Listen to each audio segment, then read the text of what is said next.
Good evening. I call to order the meeting of the Hamilton Wenham Regional School Committee on Thursday, January 22nd, 2026 at 6:31 p.m.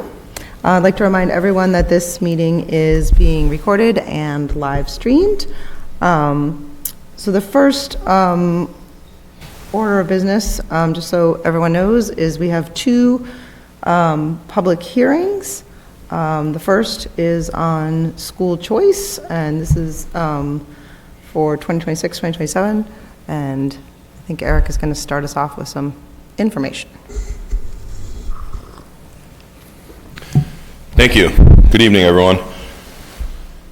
As you know, the school committees in Massachusetts are required to vote annually on whether to have or not have school choice. We do ours in January, which gives our schools the opportunities to put out advertisements and gather people who might be interested in taking advantage of the school choice program and to run their lottery so that they can be included in realistic calculations of class sizes and things before the end of the school year. So you have until June 15th to do it, but we do it early for those reasons. So school choice is pretty straightforward in our district. This chart right here shows really the numbers to date from high school and middle school, and the reason I include high school and middle school only is because we generally don't take school choice students at the elementary level. We're stacked at our elementary level, and there's not a lot of space. That given, there have been some scenarios where we have in the past taken school choice kids in elementary for various reasons, but generally we do not. And these are the current numbers based on the grades from 6 through 12. As you can see, 7th grade has none this year, 8th grade has 1, 9th grade 11, 10th grade 14, 11th grade 7, 12th grade 18. 18 is a big number to move out, so that's I guess a driver, an impact of enrollment overall, so that'll be interesting to see how that plays out. We generally take most of our students in the 9th grade year, and we've done that since I've been the principal of the high school many years ago, and we continue to do that because we have more open spots. We generally lose between 15 and 18 kids to private schools, the tech, Pingree, things like that. Just there's a lot of local options available, so we do lose kids from that 8th to 9th grade transition. So they end up backfilling those seats with kids who are from other communities, and I think we're serving 11 communities now, which is nice. We're not responsible for anything in the realm of costs for transportation or anything like that. They have to get themselves to our facility on their own. We do get $5,000 per student from the state in general revenues based on the October 1 number. So whatever you have for kids on October 1, that's how they calculate the number of kids that are the chargeback, if you will. They basically are moving money around through the state aid formula.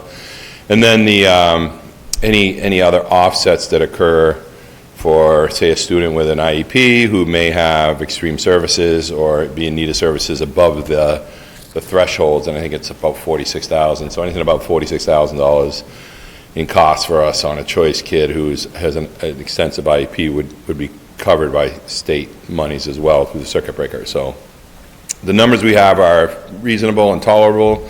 I would recommend that the committee continue to do the school choice program, to participate in the school choice program. I think we'll continue to see. We've seen kind of a consistent drop over time, and I think we'll probably see that more consistently. There are more options for kids. There are more online schools now available. There are private school options. There's Voc school options. So there are so many different places for kids to kind of land now. And you've seen a number of people leave the state. So the state of Massachusetts lost over 15,000 kids from last year to this year. 15,000 kids. I don't know if you saw that recently in the newspaper. 15,000 kids are no longer in our school districts across the state of Massachusetts. That's a huge number. Huge number. And so smaller districts see smaller reductions, so we may see over the next few years some some reductions in some areas, and it gives opportunity for our school choices kids to come in and experience what we have to offer in Hamilton Wenham. So I would recommend that the committee continue the school choice program for the next school year, the 26-27 school year. Thank you. So this is a public hearing, so this is an opportunity for members of the public to provide us with feedback, to ask questions around school choice, to give us feedback ahead of later in the agenda. The school committee will vote on what's been presented here. Does any member of the public want to comment, ask a question? All right. Okay. Seeing none, we will move on. We have another public hearing, unless anyone on the committee, we're all comfortable moving on. We're going to discuss this later on the agenda. Don't we have to vote? Later on the agenda. Later in the agenda. Okay. Okay, so the next public hearing is the first public hearing number 1 on the Hamilton Wenham Regional School District FY27 budget. And just like Eric just did, Vinny's going to give an overall overview presentation, and then we'll hear from the public if they choose to.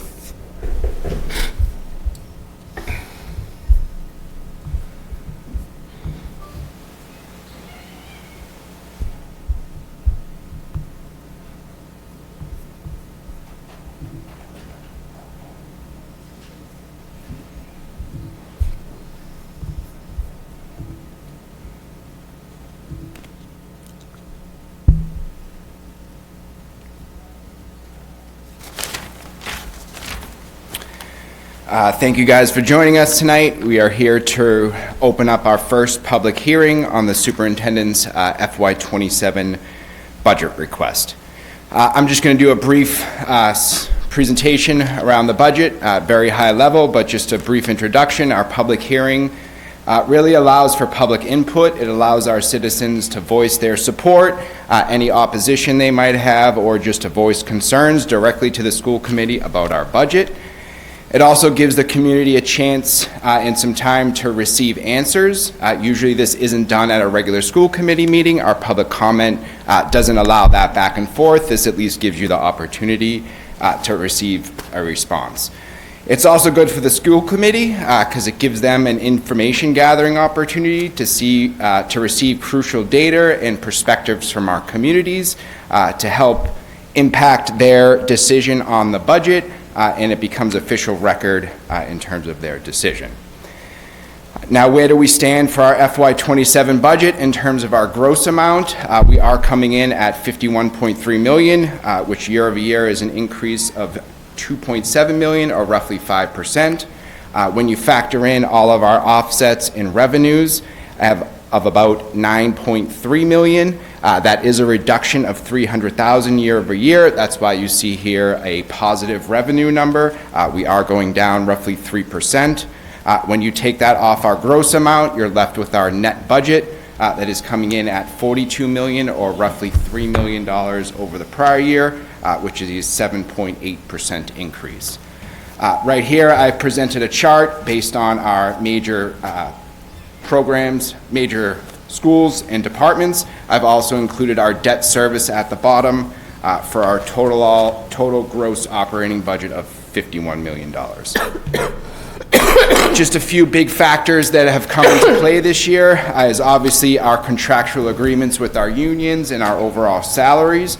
Between our COLAs, our steps, our salary scale advancements, and any changes to longevity, this is costing us roughly $1.4 million year over year. This is before you would factor in any reductions we have imposed or any changes. Second biggest item is around health insurance costs. Just like much of the entire country is seeing, our premium increases are rising dramatically, and we're anticipating to spend roughly $600,000 more than the prior year. This year, we also are requesting new investments within our maintenance and facilities to enhance our buildings and keep them operational. This does incorporate a $547,000 increase for FY27. A lot of these additions are being offset by a few major items, one of them being the reduction of, at this moment, of 7 staff members. Those 7 staff member reductions accumulate to $418,000. We also have substantial savings on salaries from FY26 turnover. These are people who were here in FY25 and did not return for FY26. Those salary savings carry forward into FY27, and we're realizing $212,000 savings. Last, we do have additional savings from retirements coming in at about $186,000 reduction. When you do roll all these items up for the town of Hamilton, our change year over year is an increase of $1.8 million, or roughly 7.2%. For the town of Wenham, it is an increase of $1.2 million, or roughly 9.18%. At this time, I'm opening up to public comment, so anyone can ask any questions at this time. Thank you. I'll leave it up. Right. If there's any member of the public who would like to offer a comment or ask a question, please step up to the podium.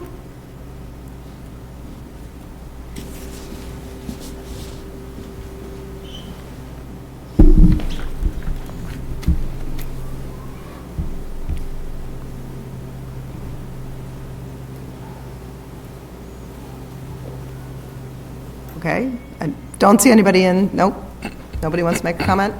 Questions? Do we have anybody on Zoom? Nope. Okay. I want to give it a moment, just to make sure, that, all right. I was anticipating feedback. Okay. Guess at this point, we will, without objection, we will close the public hearing. Okay. There is another opportunity for a public hearing. Our second public hearing is February 12th. February 12th, right, that's correct. Thank you, right.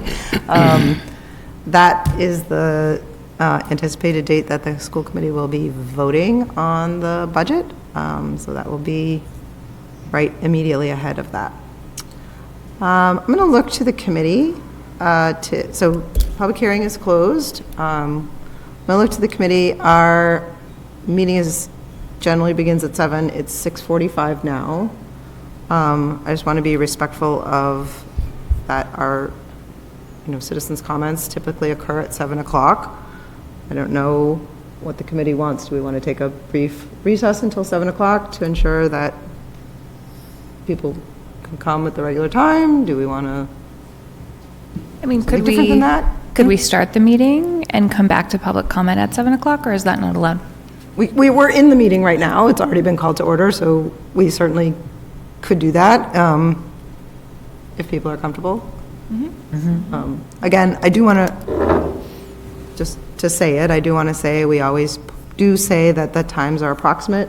The starting time is, of course, we do start on time, but we do say the starting times are approximate, and that is always true.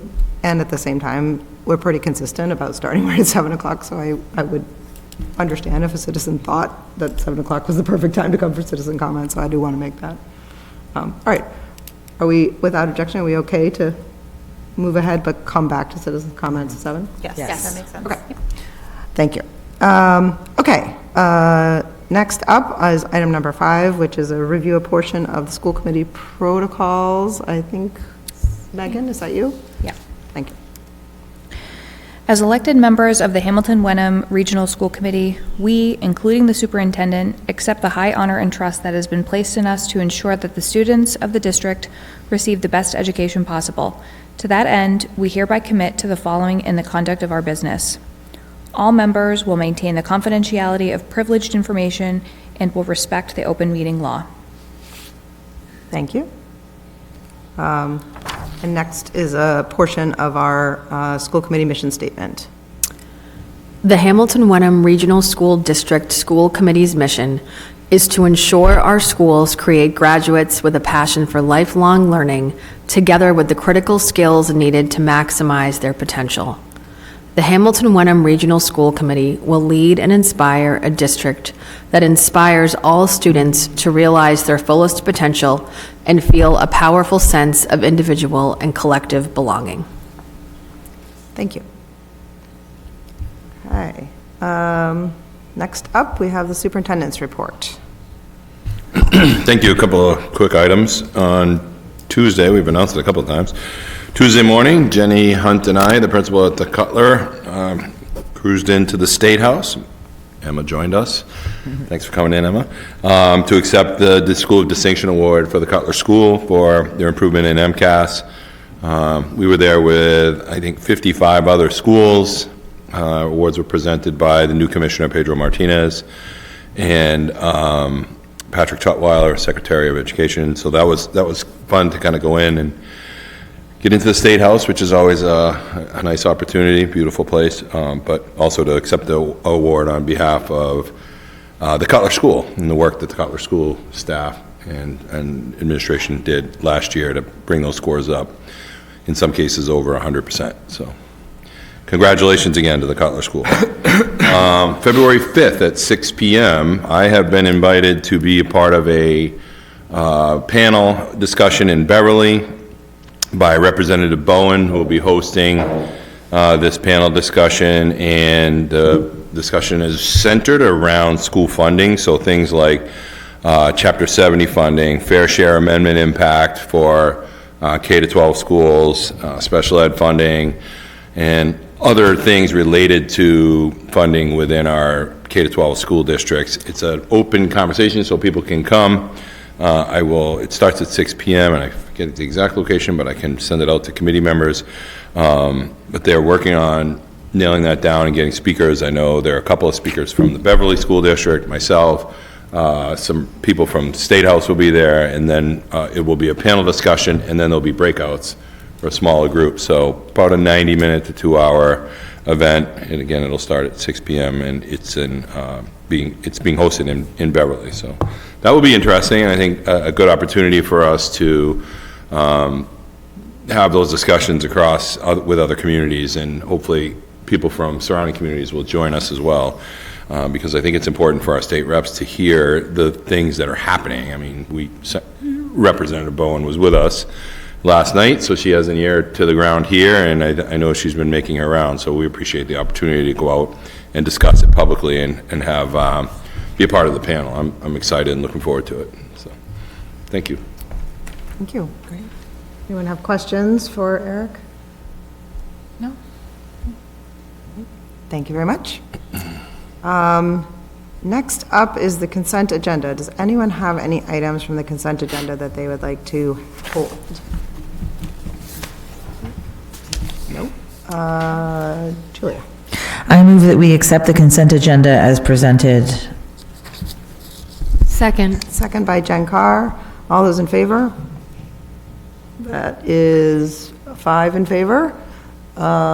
Those opposed, 6 in favor. That is unanimous of the 6 members present, and the motion passes. Okay. Next up, and I do always want to say thank you to FODA. Yes. A lovely donation on the Charlotte's Web show. That's lovely. To new business, number 1 is water testing. This is a follow-up, I believe, to some Yeah, earlier. can we defer A and B? Curtis Whiteman's coming to present. Absolutely. Oh, He's yeah, not here yet. we're ahead because we're Yeah. ahead. Oh, that's Yeah. Right, exactly. At some point, we might need to take a break because we're so speedy. Okay, all right, so, We're deferring A and B? sure. We want to defer A and B, but Yeah, maybe we skip all, do you want to skip all the way to committee reports? I don't know, I That's was just trying to be tidy bold. about it. I Committee know. reports, let's skip to All it. right, people, without objection, we're moving right to committee reports, okay? Capital planning, capital finance? We did meet, it was last week, last Monday, yep. And budget. So. I think we're going to learn see more some of about that results Yeah. today, in a minute, when we get to that part of the agenda. We also talked about preschool tuitions. Okay. And increasing those. Okay.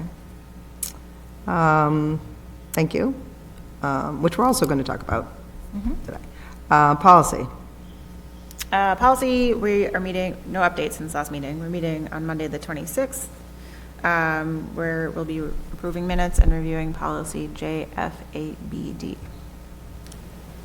Okay, I don't know what that is, but that sounds great. That is regarding unhoused students. Okay, thank you. And that's part of just a regular review? Yep. Yeah. Yep. Thank you. So negotiations, we just met moments ago. We met this afternoon. We are currently negotiating with the ESP union. This was our, we're still in the initial stages. We had a productive meeting today. And we are meeting again next week. And you'll see, again, going back, we have, we'll discuss a little bit more about our subcommittee when we get back to it, because we're going out of order. Do we have a secretary report? Nothing to report unless people have All right. questions for me. All right. Amy, anything from in our inboxes? A few emails this week regarding the budget. Yeah. Okay, great. And I'm going to go out on a limb and say, like, we definitely want to hear from the public about any and everything, and the budget is a really big topic, and we really would like to hear from the public. Absolutely, budget. yes. Were those sent to everyone? I don't think I got any emails. Oh my gosh, I'm sorry. I would have, I will check. If they were sent to everyone, then I might have missed Well, it. regardless, you should have gotten them even if they weren't, but, I've had to continue to look in my junk email. Oh, I know, me as a too. Practice, like a lot of emails from the public end up. interesting, I don't have that happen to me. Yeah, I don't know. Okay, well, I'll make a note to look. I'll look too. Okay. Yeah, let's make sure, it sounds like, Amy, you're going to take care of making I sure will, that yeah. everybody on the committee received all the emails. Again, there were just a couple. There were just a few, yeah, couple, there weren't a lot. There were, yeah, like two, I think I got like two, so maybe I'm not missing any. Yeah. There were like two, yes. Yeah. Yeah. Okay, excellent. All right, on this point, Do you want to do F and G pick on and new choose. business? Sure. All right, so we're going way out of order, so people feel comfortable, we could start with item F under new business, which is appointed negotiations subcommittee member. People good with talking about that? Sure. Yep. Okay. So as you all know, David Frankel was a member of the negotiations team, and he has had to leave the school committee, and so we are down, Kristen and I are on the negotiations subcommittee, and we need a third member. Am I the only member that's not on two subcommittees? No, you're not the only, no. So, but that's a great question. So you're on one, I'm on capital finance. okay, yeah, and that's it. And you're. I'm on one, And Jen, you're already on, you are? The chair. yeah. Capital Well, I know finance. she's on capital finance, but you're on policy. Policy. Yeah, okay. So sometimes I have trouble keeping it all in my, and you're just on capital finance. Okay. So yeah, we don't have any hard and fast rules about who can do what, but it is good to know who's on that. Yes. I am also only on one committee, but I'm already on this one, so. Can't join twice. Can't join twice. I can volunteer to be on negotiations if we need someone, and then maybe we could revisit it after the election when we have new members. Yeah, usually. Yeah, I mean, so I'm glad you said that, because after the election, regardless We of what revisit all the happens, we committees, would yeah. revisit all of it. So, all of it. So, yeah, that's a good point, that whoever decides, or whoever we choose for this position, would only really be, I mean, all of us are only in these positions until April. April, and then we would rethink. So I don't, if anyone has any further thoughts? You can nominate me. I nominate Julia Campbell for the negotiation subcommittee. Second. All right, so I heard a nomination and a second, and Julia, would you accept that nomination? Yes. Okay, is there any discussion? Thank you. Yes. Okay, so we will need to, we'll need to vote. All those in favor? And that is unanimous of the 6 members present, and the motion passes. Welcome to the committee. We'll, Okay. as I told you, we've got some things on the schedule, so we'll do the best we can to make sure those are things that we can work out. And we'll bring you up to date. Thanks, All right. Julia. Thank you. It's like the one committee I've never been on, so Oh, I'm well, that's interested. exciting. Okay. Okay. So,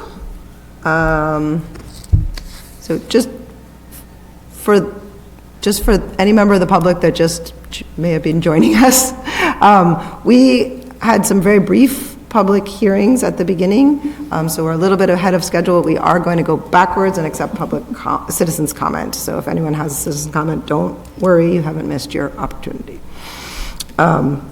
Okay, so we have a couple more minutes. I'm gonna, if everyone's okay with it, I'm gonna move on to letter G, which is vote school committee attorney. I want everyone to understand that this item was added after the 48-hour, after we had posted. The reason that I did that is, Eric and I discussed, but the reason we did that is, as you all know, that you can't post anything that is, you know, you have to be outside of 48 hours, you have to post. However, if something unanticipated occurs within less than 24 hours, or less than 48 hours, and you need to bring it to the committee, you can. So I got a phone call from our attorney on Tuesday evening, letting us know that, so I should be specific and say our attorney, Mark Terry, who does our work with collective bargaining, he let me know that he is going to be switching firms. Our contract, it's not a contract, our engagement is actually with his firm. So the reason that I put it on now is because that's occurring on February 1st. We have him lined up for some negotiations. So he would like to continue to do work for us at the new firm, and emphasized to me that the new firm he feels is more school-focused, and that's part of the reason for the move. Because of the short timeline here, again, this occurred on Tuesday evening, and I put this on, I brought it to the negotiations, as we would just a couple of hours ago. Negotiations had a discussion around what next steps, what we should do, and we may have a recommendation, and I might turn it over to Kristen to make a recommendation on how to proceed. Yes, the negotiation subcommittee recommends that the school committee enters into a new engagement with our attorney's new law firm for the ESP contract negotiations. And when that matter concludes, we can keep our options open and decide to continue to work with this attorney or, you know, explore other services. But at least through this negotiation, we think it's in the best interest of the district to stay with this attorney. And by and large, we've been happy with the advice that we have received from him. So want to continue to keep him on board, at least through this round. What would the motion be? Well, that... I'm happy to make it if that's Kristen's helpful. ready with the Yeah. motion, but- There you go. Yeah, so Yes. why don't you make a motion, and then we can have any discussion that Yes. people need to have. So I move that we designate Eric Tracy to engage, hang on, I had the law firm up and my screen went off. The law firm of Stoneman, Chandler, and Miller LLP for representation regarding our collective bargaining with the ESBs. Second. Okay, I'm going with Julia, maybe? Julia Campbell, I got the second there. Is there any further discussion, questions about what, so what I just want to clarify, what I heard in that is that this is maybe, what, from my point of view, given that if this were to pass, I would want to put a new item properly posted with more than 48 hours to have a discussion about moving forward, whether this is, Right. you know, long-term. Like, last time we got a new attorney, when we hired this attorney, we designated a school committee member and Eric to do some research, ask some questions, and provide us with some information. We might not do that again, we might just, but we might choose to. I just want to be clear that this was very last minute, people haven't had an opportunity.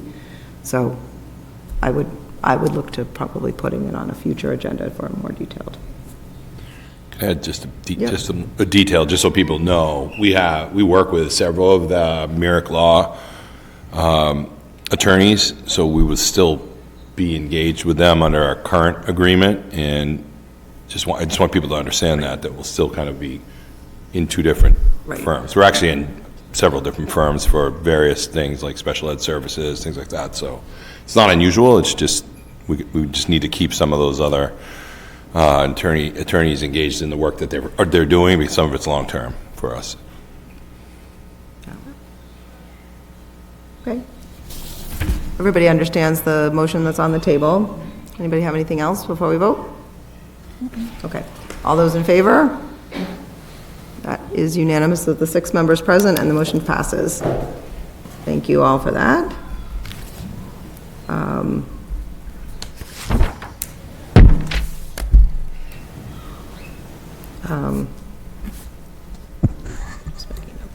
Okay, so now, That's you now. it's past 7 o'clock, so I would like to go back up to to citizens' comments, and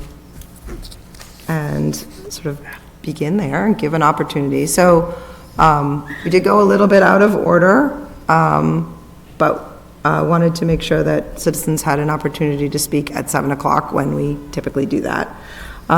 So this is an opportunity for citizens wishing to share your views. It's an opportunity for you to speak and for us to hear and listen to what you have to say. If you choose to speak, I ask you to keep your comments to 3 minutes. Please state your name and spell your last name for us so that we get it correct for the minutes. Amy will be our timer, as she's excellent at it, and she'll let you know when you have about 30 seconds left so that you can wrap up your comments. And we're ready. Welcome. Good evening. My name is Bridget O'Donnell. The last name is O'Donnell. I live at 105 Main Street here in Wenham. I'm also an employee of the district and have been since 2002. So I want to thank the school committee for the time, care, and transparency you've brought to an incredibly challenging budget season. These are not easy decisions, and we appreciate your continued focus on what best supports students across our district. When staffing is stable, students benefit from smaller class sizes, consistent supports, and adults who truly know them. So I want to thank you for recognizing how these relationships contribute to student learning and well-being. Thank you. Thank you. Hi, I'm a lot shorter than Bridget is. I'm Katie O'Brien, O-B-R-I-E-N. I live at 114 Forest Street, and I am also a teacher in the district since 2018. So we appreciate the thoughtful consideration being given to the whole child, academic growth, social development, and emotional health. These priorities help ensure our schools remain places where all students can thrive. Thank you. Thank you. Hi, Welcome. Good Linda evening. Mastriani. I am the union president as well as an elementary school teacher. But more importantly, I come from a family of generational generals. And that history gives me both pride and perspective on this district. What has remained constant is the importance of our relationships. Educators who know their students, schools that feel stable and connected, and communities that believe in their public schools. I want to thank the school committee and the administration for the care that you have shown during a very difficult budget situation. Our hope is that by continuing to work together, we can build and pass a budget that supports students, respects staff, and earns the confidence of our communities. We are truly stronger together. Thank you. Thank you. Okay. Eric, do we have anyone on Zoom who wants to offer a public We do comment? not. Okay. All right, we can go ahead, I think, and close the Zoom link. Is there anyone else in the room who'd like to offer public comment? Okay. Thank you all. And we'll close the citizens' comments period now. Now I'll need to figure out where on this agenda we haven't gone. Water testing. Okay. Courtesy. Water testing. We've skipped around a lot. Okay. All right, so we are at new business, item A, water testing results. Welcome. Hello. I'm Curtis Whiteman, the Facilities Director, members of the school committee, Mr. Tracy, Mr. Leone.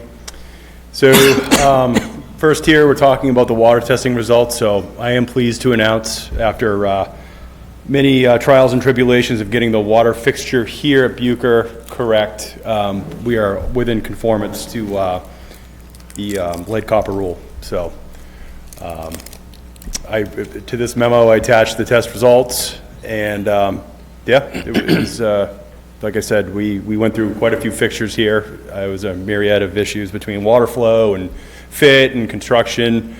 The copper fixtures, which were that had exceeded levels at the middle school and high school, was a much more simple fix. So going forward, we'll use inline filtering for those, and we'll just be looking to continue to update our fixtures as we can. So the one that we got here at Bucher is a really good two-stage filter. It specifically targets lead, copper, sediments. And so I know my son was extremely excited to be the first drink of water out of it. But, so yeah, so I'm happy to announce that we're in compliance again. So we'll continue this program. This is not a one-stop shop. We'll start testing again over the summer and be prepared for the new school year. So. Is there any questions on the lead copper testing? And I don't have questions, but I just appreciate the level of detail and kind of the way you took us through how you did everything. yeah, it was really important when we received the test results to just quickly contain the problem. You know, I think a lot of what led to those elevated levels had to do with the fact that we tested so early, and the fixtures hadn't been run over the summer. So, you know, there is pretty strict requirements if you read through the lead copper policy that we put together on testing, and but we do want to make sure that we are running those frequently. It's just hard over the summer when kids aren't here using them. So, but yeah, Thank you. Appreciate that. Thank you. Thank you very much. Thanks, Curtis. All right, and I think we're going to go right back to you. Is that correct for the? I'm not going anywhere. All right, so next up is the HVAC unit grant. Yeah, so this is kind of exciting news to be able to share with the school committee. This is something that I'd been working on with Vicki Missoni, who's the energy manager for the town of Hamilton, town of Wenham, and the school district. And so back in August, we engaged a company called Nexus to help us out with this. So they came out, they took a look at the rooftop unit. We applied for the grant, we were accepted into it. So $300,000 project. At the end of, after it's installed, then our rebates will be around $48,000 due to the district. So for equipment that's, you know, north of $150,000, I think that's a pretty good deal, considering it doesn't work right now anyway. So this is the rooftop unit that services the library. Hasn't worked for a number of years. Unfortunately, retrofitting and repair was not an option. The gas that's used for the refrigerant is like 3 generations too old, so we can't even get it. And so this was quite the project of just going through the grant application process and working with vendors. So the idea here is to do this along with the roof this summer. Amazing. That was going to be my question, is how is it Yeah, related yeah, to the we're going to roof feather it right in. It makes the most sense. When we take the old unit off, we can have the new curb set. It's going to be different. It's a lot smaller. It's interesting how we see when we're replacing equipment, how things are shrinking.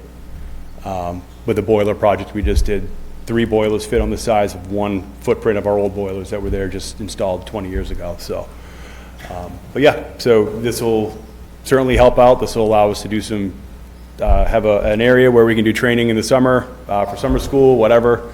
That'll be cooled and much more comfortable for staff and students, so. Yeah. Can you remind us where, if anywhere else, has air conditioning in the middle high school? I mean, The offices. That's it? Yep, most of the administrative offices have it, so over the summer, we did put AC in the food service director's office. So this was, I just, like, it was a real loss not to have a space like that with air conditioning. Yeah, it was very difficult, so, and it gets hot in there, so. Will this unit be used for heating in the winter as well as cooling in the Yes, summer? so that's a good question. So part of the grant application, this unit has to be used for heating. So it is electrified. We are moving away from gas. And it will be the primary source for heat, with the secondary source being the current hot water loop that feeds the high school. So in terms of anybody in that space, they're not going to know the difference. Thank you. Thank you for that. Yep. Awesome. The reason we brought this forward was we want to underscore this by asking the committee to accept the grant formally. It is a grant that Vicki worked on for a number of months with a number of people, including Curtis, trying to just dig in and find ways to pay for these things outside of our regular budget. So we brought this forward so we could get an acceptance by the school committee, and we'll move forward as we move forward with the high school roof project. So it'll be really dependent on how that goes and how that vote goes. So how, in terms of in other words, we accept the grant, but it is contingent upon the roof. Is that, like, So if the roof, this would be. I'm going to knock on wood here somewhere, right. but if the roof debt exclusion doesn't pass, we would still have the opportunity to take this unit, move the current unit off the roof. It's literally setting on top of the roof, and put this one up there. Oh, okay. I was not understanding that. It's a much smaller footprint too as well, but they sit on top of the roof on 6x6s. Yep. So 6x6s. Okay, but let me ask you, I mean, I guess there's a lot of ifs there, but I guess my understanding was this was going to get in, the idea is to install this as a part of the roof project. That's right. And so does that save us on installation cost? Yes, it does. Because it's part of the roof project. That's right. So what we're looking at here in the number I gave, the $48,000 number, that would be what we would end up paying, would be less. We just don't know what that is today, and I can't present that to the committee. But yes, so for example, we're taking the old roof unit off. There's already a crane there. There's a crane lift. Right. We would just be putting it back on as part of the project. Well, I was anyway. just going to say, like, in other words, Yeah. I mean, my understanding of the way the roof project would work is that if we had a functioning unit up there, part of the built-in cost would be removing that unit, putting the roof down, and That's putting right. that unit back Exactly. on. Yep. So it seems like that's already built into the cost of the That's right, roof but project. these were parallel efforts. They weren't as part of like the package. This has nothing to do with the actual roof project that we've engaged the MSBA ARP program through. This is a separate thing. That would not pay for this. So if we decided to go out and do this on our own, we'd be footing the entire bill. Got it. Okay. So tonight, you're looking for approval of this grant presented. Yes. Okay. Do we have a motion? Do we need a vote? I move that we accept the grant from the Department of Energy Resources Green Community Division as presented. Second. Second by Megan Benson. Are there any other questions? Jen? Do we know how much this heat pump will save us in the long term? Obviously not a specific number, but guesstimate? Yeah, I could give the numbers. I have that in a separate spreadsheet that was part of the application process. I don't know them off the top of my head. But they will save us money, correct? Yep. So the kind of squirrely thing here is we're moving from a gas-fired unit to an electrified unit. So there is some, like, calculations that have to be done, but yes. Okay. And it does considerably lower the greenhouse gas emission that we previously would have had the unit been working, so. That was the other part of this grant, was that we lowered greenhouse gas, so. And presumably, if we move forward eventually, we get the, right, solar panels, this will be fully, I'm assuming, powered by solar panels, right? Yeah, you're talking about solar canopy. The solar canopy will power, I think it's targeted mostly for the middle school. Okay, got it. But they're actually a shared space, so it would probably be worked into that, and that project, if it gets off the ground and actually comes to fruition, gives us a really substantial reduction in the rates we're paying for energy for 25 years, I think it is. So it's a kind of a double win if we can pull off both of them. Yeah, we're just waiting on National Grid, right? It's in their queue? Is that what it is? Yeah. Okay, great. Yep. They have recently done some ground penetrating radar work to try to figure out what's under the parking lot, so that project is moving forward. It's actually in one of our other attorney's hands right now, looking at the contract and the specs for lease, which will come to this committee when they're ready to go. Great. All right. Anybody else have anything else? No, All right. Great. I think we had a motion, right? We had a motion, a second. All right. All those in favor? That is unanimous of the 6 members present, and the motion passes. Thank you. Thank you for that creative work on that. Thank you. No, it's my pleasure. You know, I live here too and pay taxes, so anything we can do to lower the bill. That's great. And Appreciate it. lower the bill and Thanks, Curtis. provide a space that can be used in the summer without, Yeah, that's right. That 10,000 is degrees. really, I can't underscore that enough. It really is important to have that space. yeah. Yeah. So, did you want me to hang for this? Thank you, I appreciate it. All right. Next up is building and equipment use fees. I'm going to do that one. That's you, Eric. All right, thank you again. The exhibit that you see before you is the work of a committee that came together over the last 3.5 months, almost 4 months now, to try to figure out ways to help develop some revenue sources within the district. If you look at our current budget and you look at fees for rental fees, the number is $2,000. In talking with many of our neighboring school community members, other schools around us, they have been able to raise some funds. It's not a huge amount of money, but $40,000 or $50,000 versus $2,000 is a big amount of money given our situation. And so the committee was charged with coming together, investigating what other groups were charging for fees, and then coming up with a system that really puts everything out in front in the open. We have a software system that we believe can manage all of this online for us. We already own it. Curtis has been looking into that as well. So there is an opportunity to be able to have a full sign-up system online, linked to our payment system, et cetera. So that will be something we'll look at down the road. But the idea here is to finally put together some opportunities for rental fees that will generate revenues for the district. We take a lot of abuse and use, and not in a bad way, just everybody. Right now, we have a basketball game going on right next door and the gym next door. Our facilities are used quite often, and there are opportunities for people who are in town, like groups that are in town, and there are opportunities for groups that are out of town to use the spaces as well. This has been constructed so that we felt the fees were fair. They're in line with what other communities around us are charging for things like fields and equipment to rent.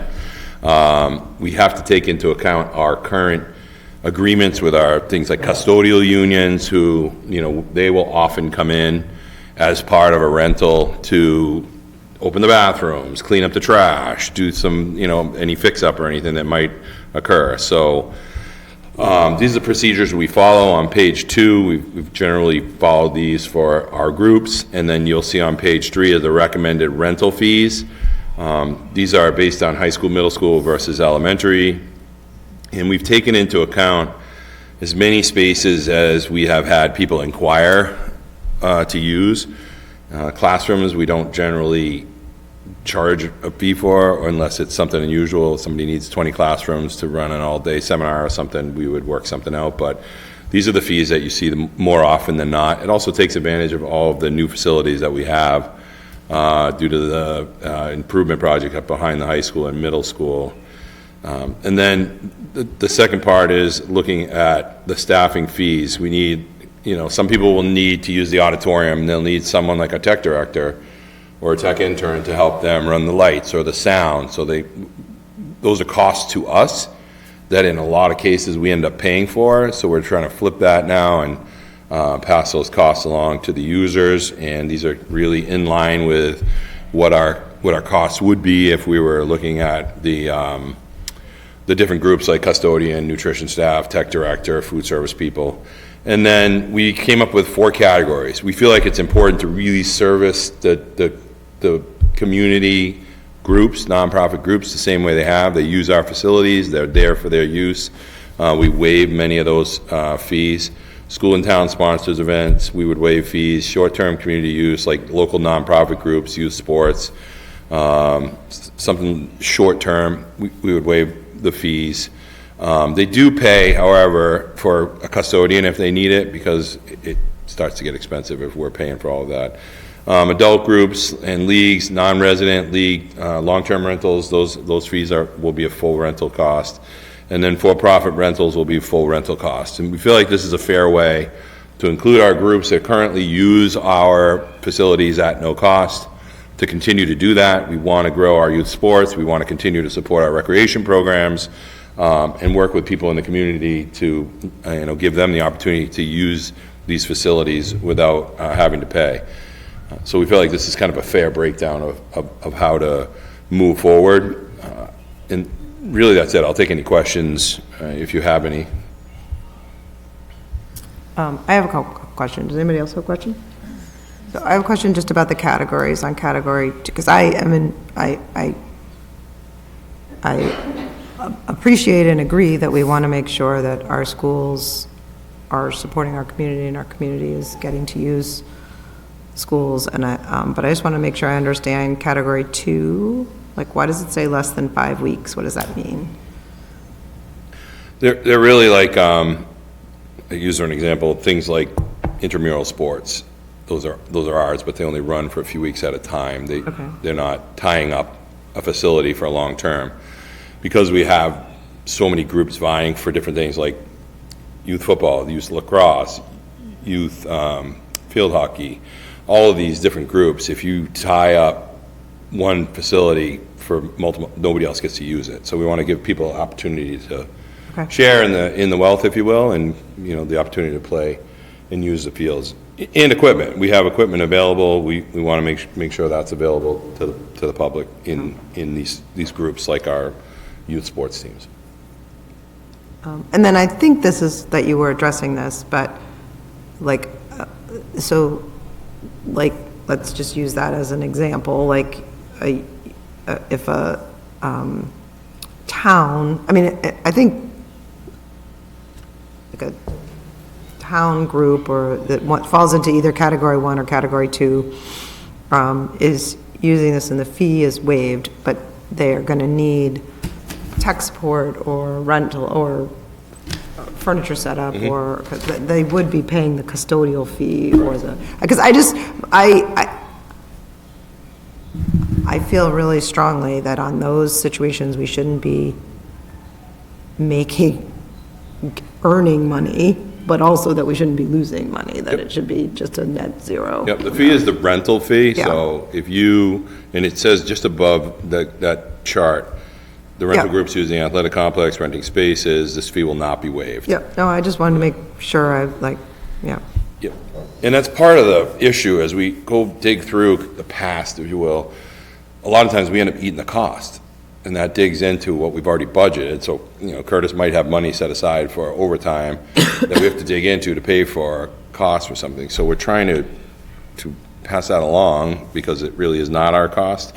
It'd also be mindful, I think it makes sense to put this money aside for repairs and updates and things that you need for all of these facilities that are being used all the time. It'll be good to be able to put that money aside in a revolving fund so that it's available to refinish the floor in the gym or to fix something that may happen on a field or on the track. Yeah, and I just want to make it clear, like, I absolutely want town-sponsored and other schools, but like, to be using that's what these buildings are for, is for everyone to be able to, but I just think, yeah, we do want to make sure that we're not, yeah, so I feel good about that. Anybody else? Do we need to vote on this? Yes. Yeah, any fees that we charge, we generally vote on. What I would suggest is just creating the motion so that it's to be reviewed annually. I think it's important for us to take a look at it, see how we did, make adjustments where we need to after a first full school year. Yep. I move that we accept the building and equipment use fees as presented with a review 1 year from now, Second? Maybe say at the end of each school year. with a review at the end of each school year. Or annually? I just say what Eric wanted me to say.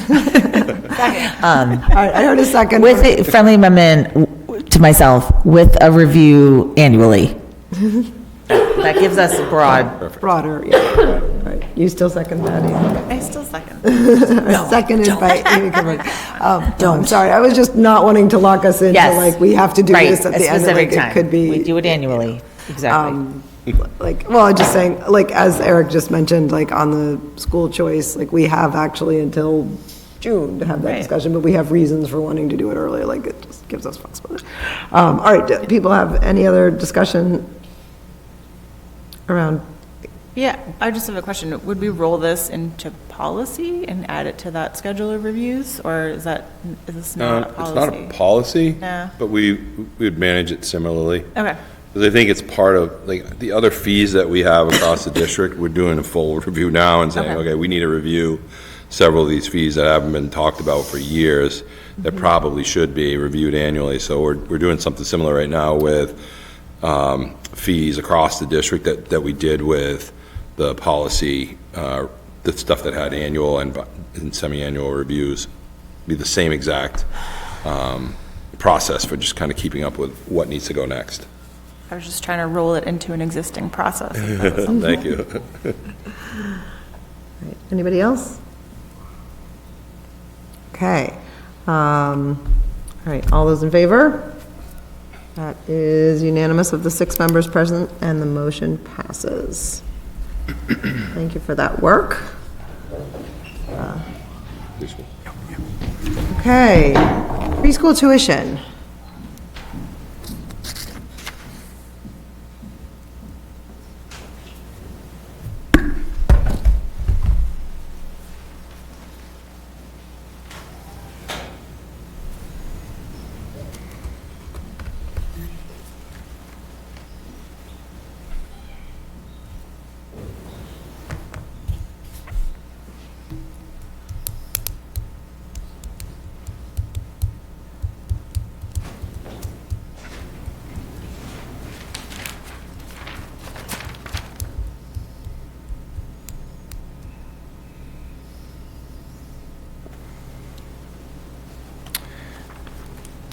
Good evening again. I'm here to present, wrong. I was going to say, I don't think that's it, but we're looking forward to Don't that. want to yell it out. Yeah.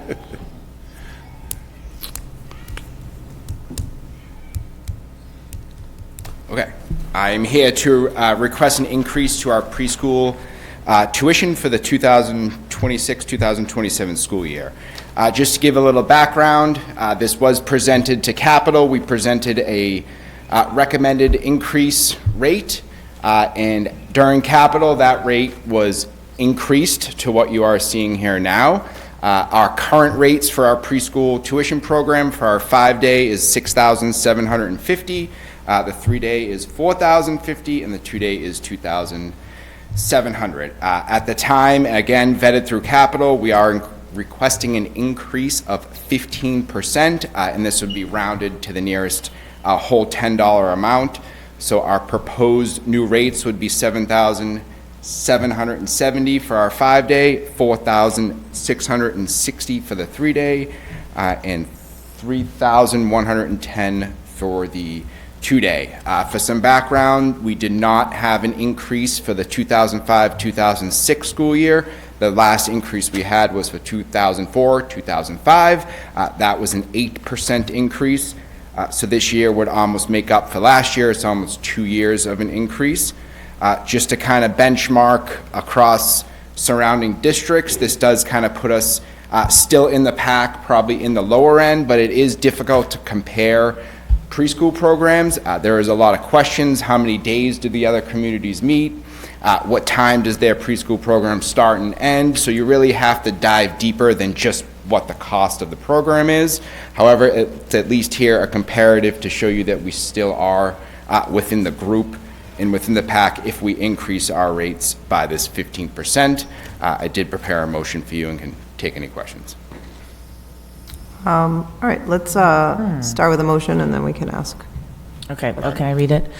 I move that the Hamilton Wenham Regional School Committee set the school year 2026-2027 preschool tuition rate to $7,770 for 5 days a week, $4,660 for 3 days a week, and $3,110 for 2 days a week.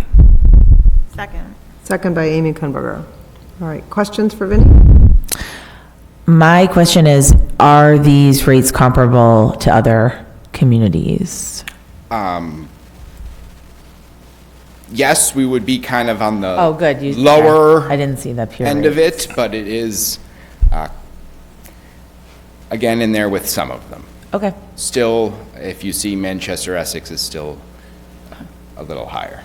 Great. And presumably, ours, all three of the programs, 5-day, 3-day, and 2-day, ours are all whole day, not half day. No, they all are different times. That's why I said you can't really compare No, just on I'm face asking about value. our Oh, sorry. Hamilton Wenham's. Ours, what are, they're each, the 5-day and the 3-day and the 2-day are all different times? No, they're all the same time, But no, sorry.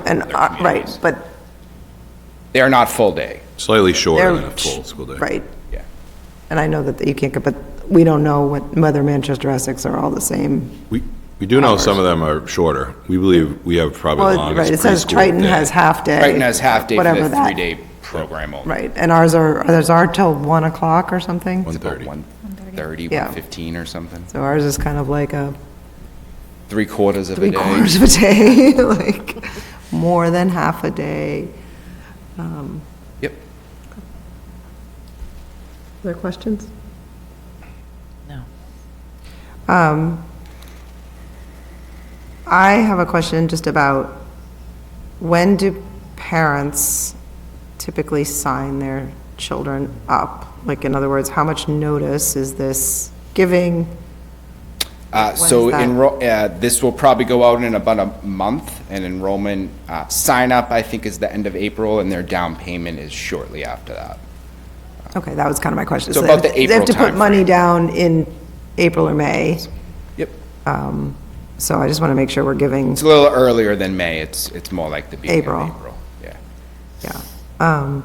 Because obviously people are going to need, Oh, particularly. this is why we wanted. Right, to particularly get it. people that are already enrolled need to know that this is going to go up, right? If their children are coming back. for Right, a if they're Yeah. coming for a second year, Yep. you know. Yep. And just, and I think you answered this in sub, but I just want to make sure, Vinnie, I understand. So, I know, because I've researched this for my own child, a little bit. So this is for the integrated pre-K. Correct. This is only for peers, right? For the Only peers. Correct. We do not charge Okay, the others. Yep. fair, yep. Okay. Anybody have anything else? All right, and we had a motion and a second, all right. All those in favor? That is unanimous of the 6 members present, and the motion passes. So just so you guys know the process, these numbers are not built into the budget update later, but they will be for the final next time. Okay. Not a substantial difference, but we'll still factor it in. Should we ask you how much it is now, or should we wait till you talk about the budget? It doesn't matter, I can tell you, it would lower our overall budget by somewhere around $11,000. Yep, I okay, love seeing revenue, yeah, 2 line items of Yeah, revenue. 2 line 3 items if you of- count, you yeah. count the grant. yeah. So, all good things. Thank you. Okay, thank you. Am I staying here? One more. No, Okay. School choice. no, we have school choice to Yep. talk about, so, no. Yeah, I will. So we'll make you get back down, get back up. Okay, so Eric presented earlier about school choice and made a recommendation. Do we want to, does anyone have any questions? We need to start with a motion. What do you guys? Would the motion be, let's try it. I vote that the school committee accept school choice for the next coming year? Like, do we have to say specific numbers? No. Okay, just accept, we want to go forward with school choice. Either in the program In or the not. program or not, yeah.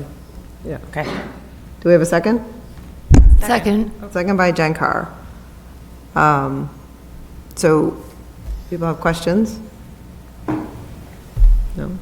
So, My only question would be, why wouldn't we do it? Yeah, I guess. I mean, I know that I am very pro, but I guess what would be the rationale? Do you have people saying that we shouldn't do it? No. No. Okay.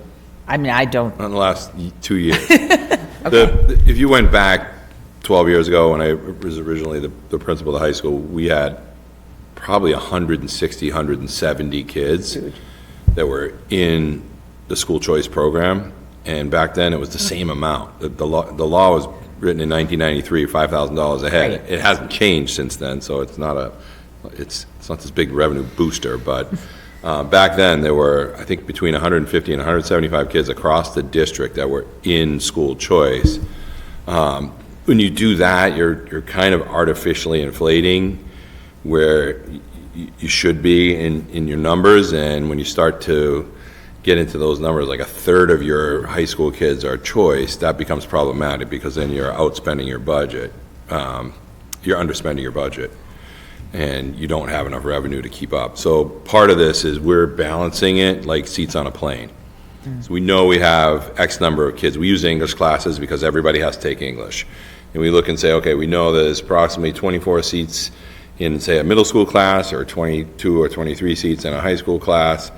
If there's 18 in a class, that gives us a few seats. So that's how they determine it. As they build the schedule starting in March and April, they start to build the schedule. They'll receive the signups. They'll do the lottery to see what order people are, asked to come, sent out to join, and then they add them in based on those available seats. So seats on a plane, seats on a bus, however you want to. Right. You're paying for the plane already. It's going to go somewhere, so you have the opportunity to fill them and gain some revenues. It's between $300,000 and $400,000 some years. It's gone down because the numbers have gone down over the years, but I think we're balancing it well, and it's just it's another revenue source that at this point in time, we don't want to drop. people? Is there an opportunity to, not for us personally, but why hasn't the amount increased since, what'd you say, 1990 something? That's a good question, yeah. It's like anything else. Why hasn't Chapter 70 Yeah, increased in a number Felt like of a dumb years? question. Yeah, I think it's one of those things where there's been so much conversation about, vouchers and kids being able to, and families being able to choose where to go to school. I think that's kind of tamped the push back down and said, okay, this is a reasonable thing that cities can choose to be in or not be in. A lot of communities around us are not involved in Right. it. They aren't involved. So I think because you have the opportunity to select whether you want to be in it or not, I think they just kind of leave it alone. I have mentioned it several times to our legislators, and, it's like anything else. The money actually comes from the other districts. So we have kids that go to other districts as well.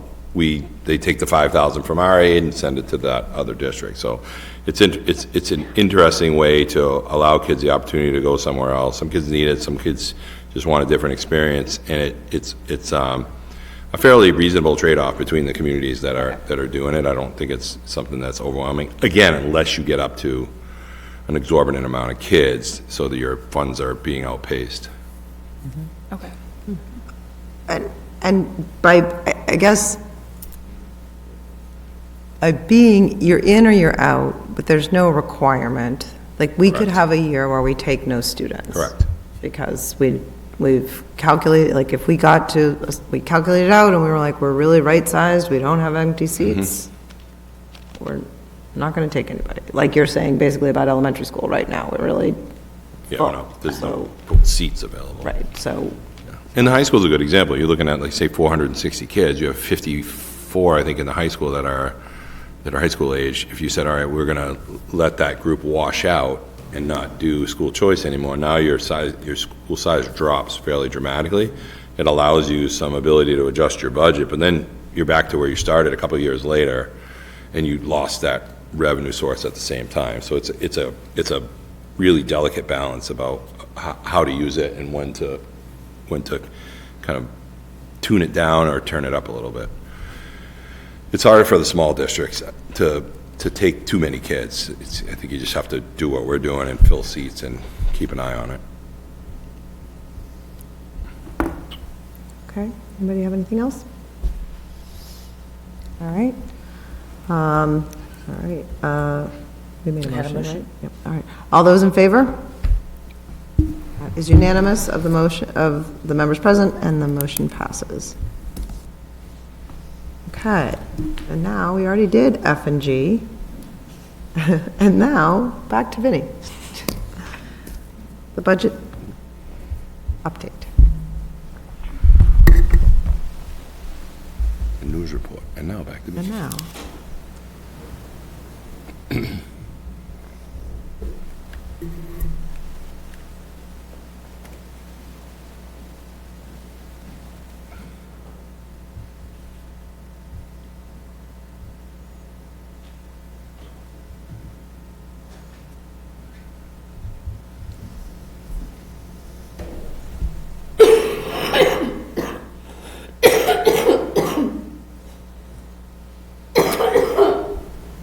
Thank you guys for letting me present again tonight. This really is a brief presentation and really does revolve around the conversation for the most part. From the last school committee meeting, as you remember, you did request that we present to you a potential of a third round of reductions to our FY27 budget in an attempt to lower our town assessment. So tonight we are here to present what that might look like, and you guys can take it under consideration, discuss it, and decide what you want to move forward with. However, there was a minor tweak from our capital subcommittee from our meeting last week. We brought this conversation to them, and they asked that we kind of present two options. One, as we were discussing, revolved a lot around reductions to staffing. They asked that we present to you another option, and I'm warning you, the other option here, most of it is a one-time solution for this year only. A lot of the things we have here, if we remove them from our 27 budget request, they are going to be back in FY28 for us to deal with. Yes, we are dealing with a larger than normal issue this year, so it might push that off to next year and be easier to deal with next year. That is kind of for you guys to decide and figure out tonight. So just to get into it, obviously that first option we talked about was around reductions to our staffing. Right now, to get to that kind of another $500,000 mark, we would look at about another 8 FTEs.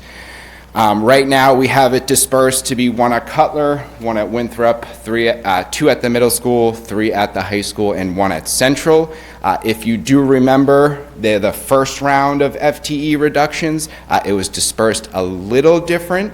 So that would bring in total our potential reductions for our FY27 budget to a total of 15 FTEs. One thing I'd want to mention is around the elementary schools, this is a placeholder for the most part.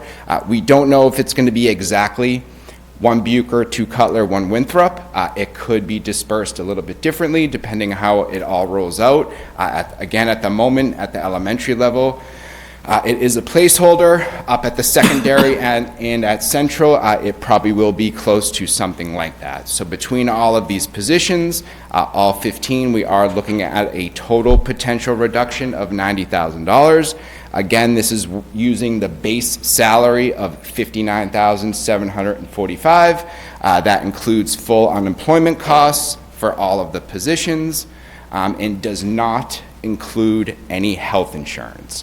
One thing I would like to mention is when you go when you perform an FTE reduction, you try to get as accurate as you can with what the amount's going to be. One thing we don't include for the most part is their health insurance costs, because we have not identified specific positions, we've not identified specific people, so we don't know if they carry health insurance.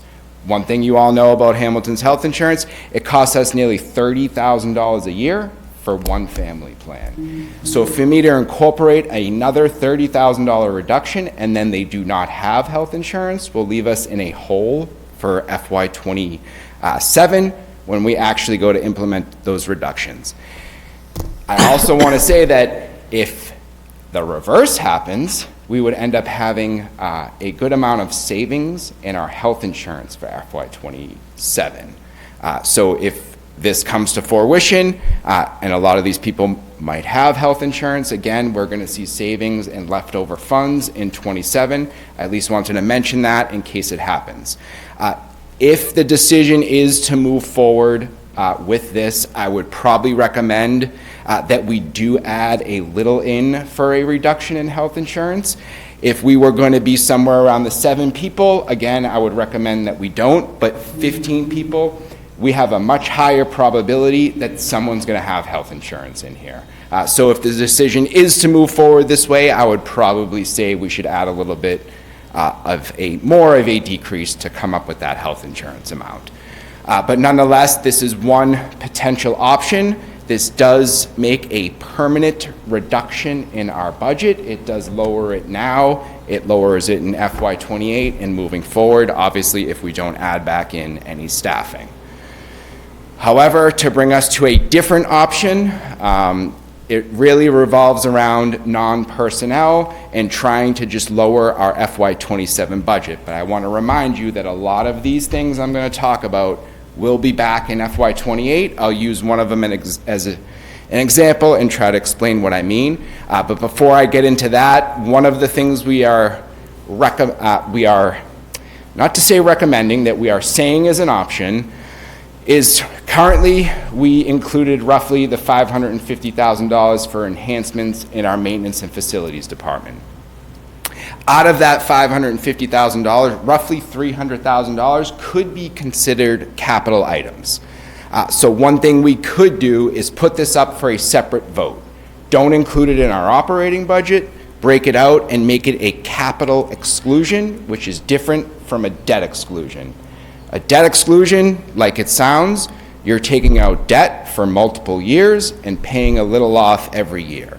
A capital exclusion is 1 year only. So for 1 year, your taxes would increase by the $300,000 and then it would go away. It would be excluded from Proposition 2.5 and would go away when we go to do the FY28 budget, and we would have to include any additional funds in the FY28 budget if we want to move forward. The idea that we didn't do this in the first place was because we did not want to do that. We wanted a permanent funding source for our maintenance department so we can start fixing our buildings and investing in our aging equipment. This does not do that. However, it does still give us money for FY27 to fix some security updates for our sprinkler system and obviously for the gym divider that you see there. The other one-time fixes, as you can see here, are all really going to come back. So I'll just use the first one as an example. Right now, we have a rotating schedule for equipment replacement for teacher laptops. In our FY27 budget, the high school is up for their new replacement. So every year, we switch a school, except when we get to Bucher and Cutler, those two are added together because there's less staffing there compared to the high school, middle school, and Winthrop. So it's a 4-year rotation. What we could do here is remove the funding for teacher laptops in 27, and no employee receives a new laptop. What it does is it pushes out the life cycle of everyone's one more year. So instead of getting a new device every 4 years, now they're going to get a new device every 5 years, at least for the next 5 years, because after the first 5 years, you're back to your 4-year cycle, as long as you're leaving it in every budget cycle. So this is one option we could do, remove the teacher laptop funding, but just realize that our devices are going to be 1 year older. There might be more issues. It might impact learning because once devices go down, it kind of delays your instruction, but nonetheless, it is savings that you could do. That is repeated everywhere in here. We could remove the life cycle elementary, our life cycle replacement on our elementary iPads. It's the same situation. Those funds are going to come back for FY28 because we need to replace these devices. Yes, we could probably delay it a year, but after that, we're going to have a new batch in. Again, it's kind of the same situation with all of these. We just went through and tried to add up a few items that got us to that $500,000 mark. So combined between what we would exclude for a capital exclusion and what we would reduce one time is a total of $482,000 and gets us roughly to that $500,000 mark. If you choose one of these options, this is kind of what our assessments would look like.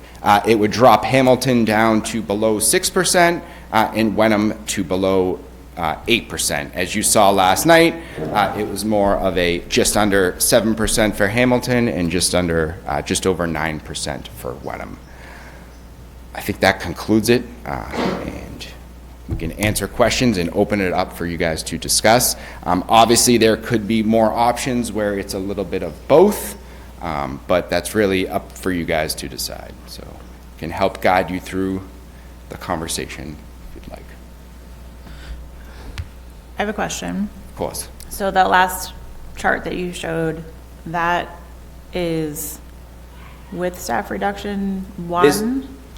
This is either or, because both are about $482,000. There's a Okay. little bit of a difference, but But I just want to make sure, I just 'cause want to make the distinction. 'cause you've there's got- still, that's still with, either one of them are still with the reduction that we already voted on, the 7.0 FTE. correct. That's what I'm asking, yeah, so. This would be as if either of the two options. But but it's like the 7 FTE plus the new. Plus another 482. Or the 7 FTE and. Correct, right, yes, either- correct. okay. Okay, thank you. Wait, I think I'm confused. So this is an addition to the $1.5 million that you already reduced? We, at Or this the moment, 950,000 you reduced? Yes. at the moment, we've only reduced 1 million. Okay. This would be another 500 for a total of 1.5. Okay. This number here is the 1.5. So both these two options get us to the same. Correct. There's a minor, Approximate. $1,000 difference that, $23, I think. $23, yes. Yeah. So, Pretty But close. neither of these will prevent an override from the towns, as we learned last night. from what we learned last night, neither of these would do that. You would Right. still be in an override situation from what they told us last night. From what they told us last night.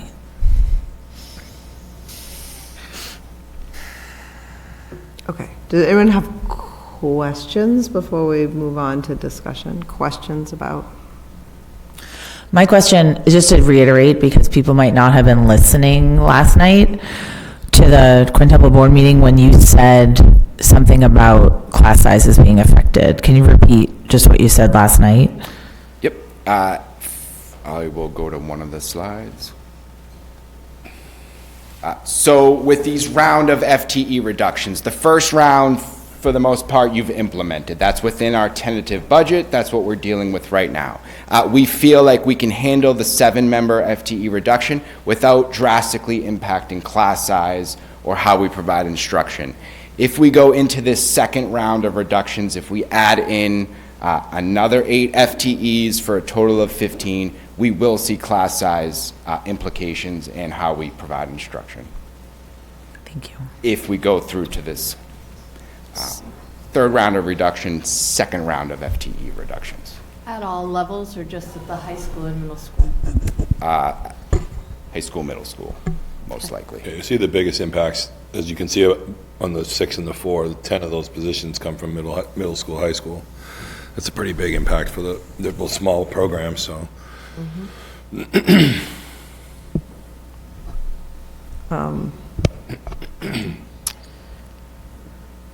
And so, remind me, I know we talked about it in sub, and I was going through my notes, I can't find it, I know I wrote it down somewhere.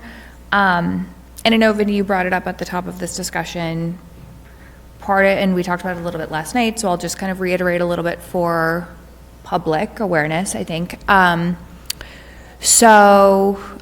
night you went in great detail. Tonight you're kind of hitting the highlights a little bit. So just so folks are aware, the biggest driver of kind of our budget this year are salaries, the COLA adjustments, the Health step insurance. increases, health insurance. Those are really the biggest drivers. That is driven a lot by the collective bargaining agreements that we entered into last year. And as Ben stated last night, right, that was, his personal opinion, it sounded like, it was the right thing to do because we, as a town, negotiated, right, with the union. We didn't experience a strike like other towns did. And so just stating that for everybody, kind of stating the facts here. Remind me, because I don't have the information in front of me, in that collective bargaining agreement, and part of the reason this year in particular is so challenging is because the first year, I think, was a higher increase, right? I think it was about 8.5%. It varied, but yes, that would be. For this year, it was, right, or like for next year? What The was- first year of the contract was anywhere from 8 to a 30% increase, Okay. depending where you fell on the salary schedule. And so then, for the following year, what does that look like? Which is the year we're currently in, FY '26. Correct. That Yep. was, I believe, a 3% COLA. Okay. And then FY '27, the one we're talking Budgeted? about now, is 3.5. 3.5, okay, that's helpful. Thank you. I have a few questions. Of course. I'm looking at this slide number 4 that has the one-time reductions on it. A little concerned about that, but I understand it as a exercise that could be valuable to look at and to go through. I'm wondering if any of the technology expenses, if we are eligible to request funding from the Ed Fund or from another funding source, because, correct me if I'm wrong, but did the Ed Fund donate smart boards to the district some time ago? Yes, at some point they did. At some point, so I'm just wondering, is there any wiggle believe room so. I there don't- to replace? I mean, I know you're not on the board of the Ed Fund and you don't know, but I'm just trying to sort of brainstorm. Delaying technology is a pro and a con in my mind, because they start failing and then you're in a fire drill mode and have to buy what's available, and, so I don't know if there's any possibility, arguably, of asking them for support on this. I know they're not here to fund our operating budget, but I don't know if that's possible. We could surely ask them, but they have said multiple times they don't want to supplement the operating budget. Okay. Okay. I would consider that supplementing our Okay. operating. I just, okay. And then regarding the capital exclusion, I just wanted to clarify, that is excluded from the levy limit. Correct. So in rolling that forward, we would still be potentially in future years looking at potentially an override if we're not able to come up with a new revenue or other cuts that put those expenses in our operating budget. That's correct. Okay. We would be What, requesting it or fighting for it again in FY '28 and forward. Okay. can you remind me what was in the tentative budget that we had voted on? What is the maintenance increase, the maintenance and operation increase? So we asked for a new investment of roughly $547,000. So this cuts that more than in half. Yes, we removed what Right. could be considered capital items. Right, from- no, I do understand what I do, but moving forward, in other words, moving forward, like one of the things that we heard from citizens is that they wanted to see capital, I'm sorry, maintenance. This is us asking for just a different. Right, and well, I mean, I guess, I don't know if we're still in questions. I guess, maybe I'm moving on to opinions, so let's just do questions first. No, I think. Questions? All right, well, my opinion is that I'm very torn about this because I do think this is appealing. I shouldn't say that's appealing. Given the horrible situation that we're in and the choices before us, there's something that I find this as a creative and potential somewhat of a solution. On the capital part, I'm looking at that and I am thinking about the feedback that we got from the community around investing in maintenance and security. And this, I see it both ways. In some ways, I think this is an opportunity to bring this to the public as an individual thing and say, okay, here it is. You can vote yes or no. Do you want to do these things? And I think there's value in that. I do. I think there's value in getting the citizens to actually say, like, yes, we want to invest in this. At the same time, Kristen's point, it doesn't create what we heard from the citizens when we presented a consolidated school and it was voted down. And lots of the feedback that we got was, no, what we want is for you to create a robust maintenance budget year after year. And eliminating this makes that less so. We are still increasing our maintenance budget, but not in the robust kind of way that. So I'm torn. There is something appealing about giving the citizens kind of more choice to say, okay, do you want to do this? These are safety. I mean, I'm a little bit. To me, the security vestibules and the sprinklers are clearly, these are safety things that you, the public, told us that we should be addressing. Yeah. The gym divider obviously is, I think, really important to the public in general, it's public use. I see it, it's not quite the same, but I understand why it's there. Only trying to do my job and tell you, this would make 6 votes for the school. All 6 I know. having to pass. Right, and that's. Yeah. Just mentioning it.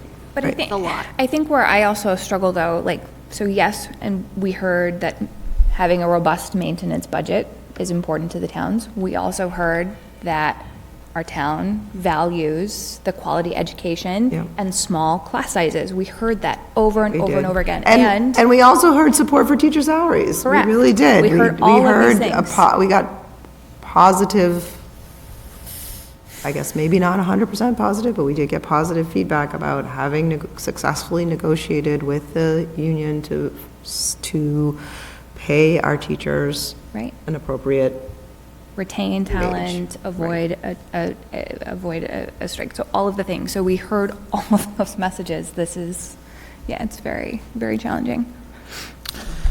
For me, my opinion, I would not support another $500,000 reduction. For me, I wouldn't. I think the million already cut us.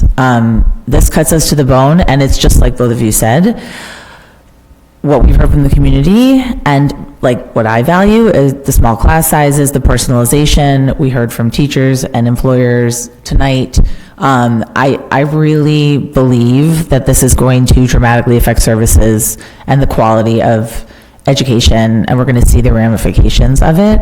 So I am speaking for myself. I would not support this.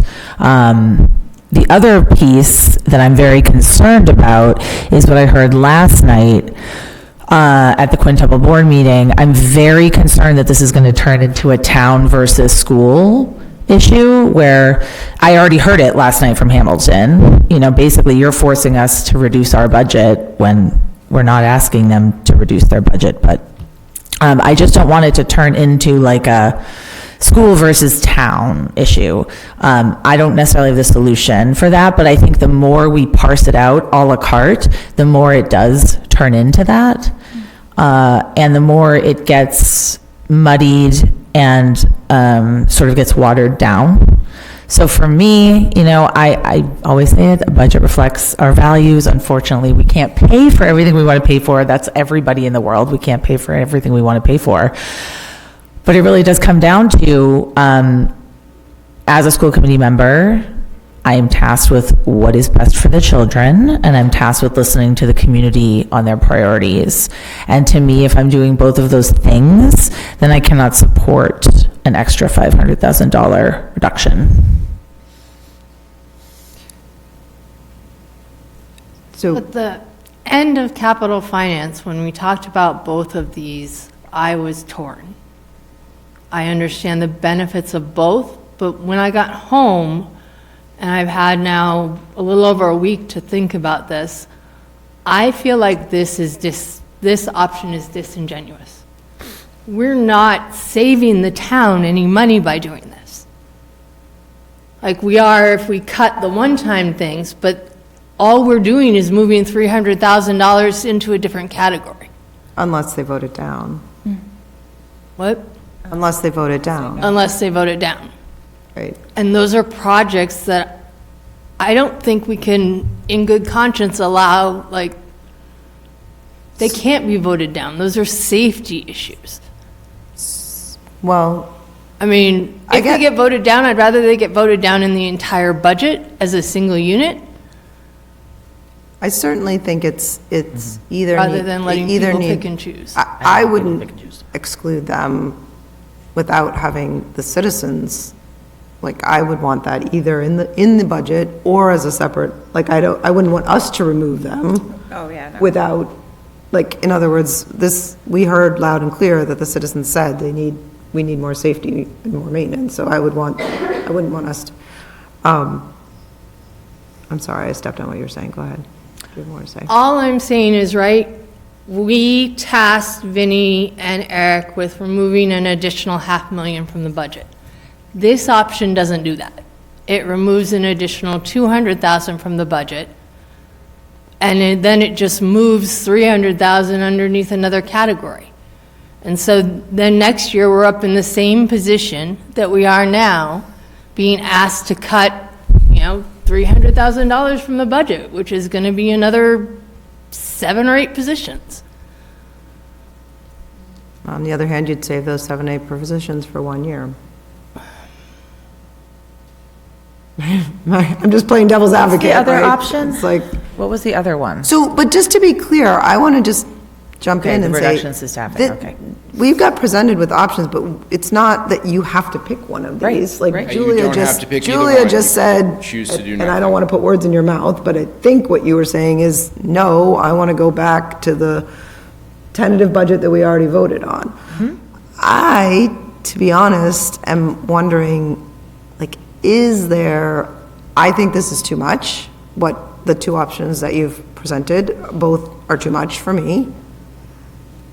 And I do wonder whether there is something that is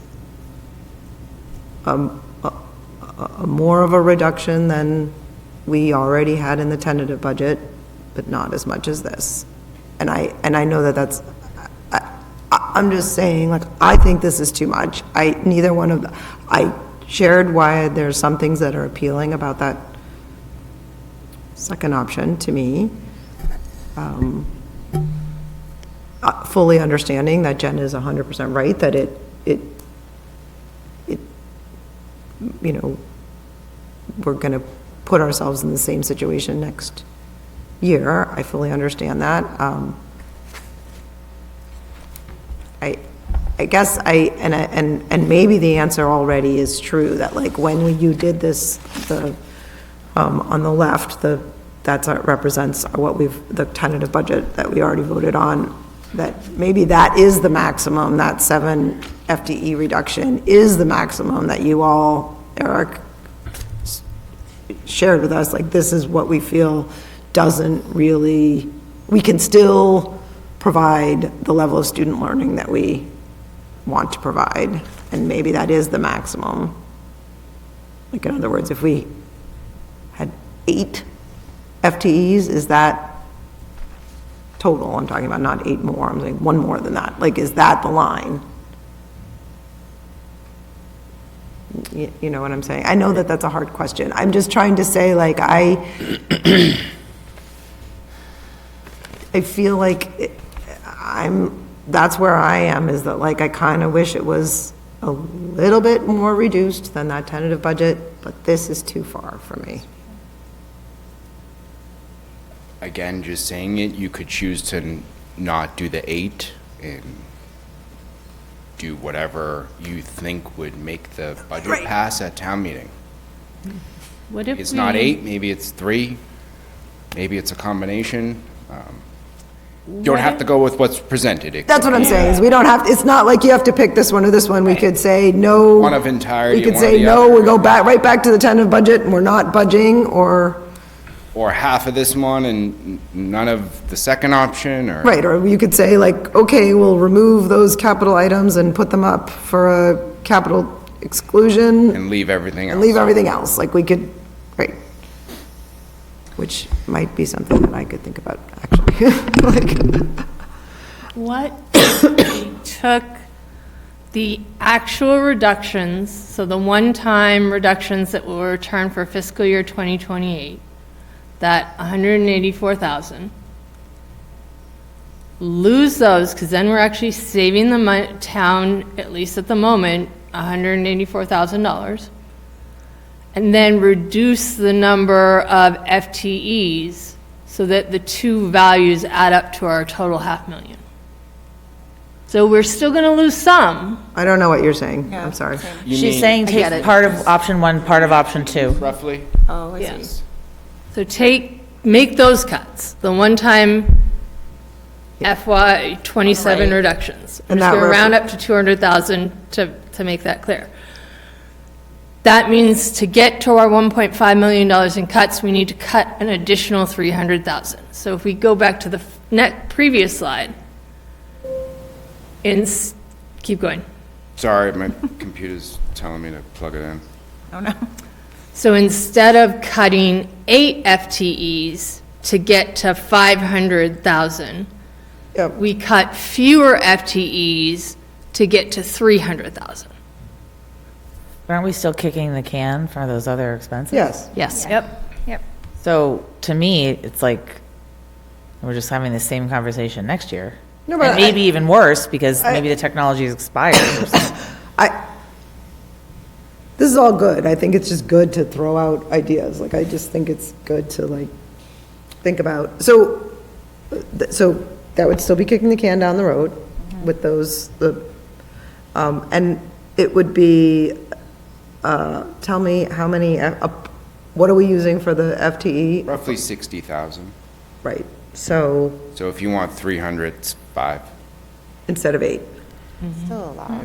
Just round And numbers. it's not just 5, it's really 12, because we're, Because we've put the 7. Right. Yeah, Right. I think that's too much. Just, I think it might be important to think in the back of your mind, what will make it pass at town meeting? I don't, Do you think that difference, no. No. No. because remember, it's going to be split between Hamilton and Wenham, so if it's, you know, But I don't think that's 100, the it's- difference. So, let me ask you, No, I don't think that's the difference between it passing or not passing. And I think there's also, I mean, and that's a political question, but I also think that there's a risk of backlash. In other words, as Julia likes to remind us, it's a value statement. So if we're presenting a budget with too many staff cuts, there are going to be people that are voting no because it's too much staff cuts. Like, in other words, people have to feel that this budget honors what they're looking for. I mean, in other words, we have to balance it between, I don't know what to say. For me, the second round here is too much, and maybe it doesn't matter. Like, I don't mean that, I don't, please, I didn't mean it didn't matter. What I mean is that it won't move the needle as far as. It won't move the needle, like I mean, the reality is that to actually move the meter would require reducing $2 million from this. Yeah, I think if we go And back. that's not, I mean, that would literally, that's just not something that we can even discuss, like, because it's just not even. I mean, I think I'm thinking about if we go back to the beginning of the process, I think the request from the towns was to cut about $3.5 million from our budget, which was basically the functional closure of a building. Yeah, but So- yes, but yet we wouldn't actually. And so we can't do that. Yes.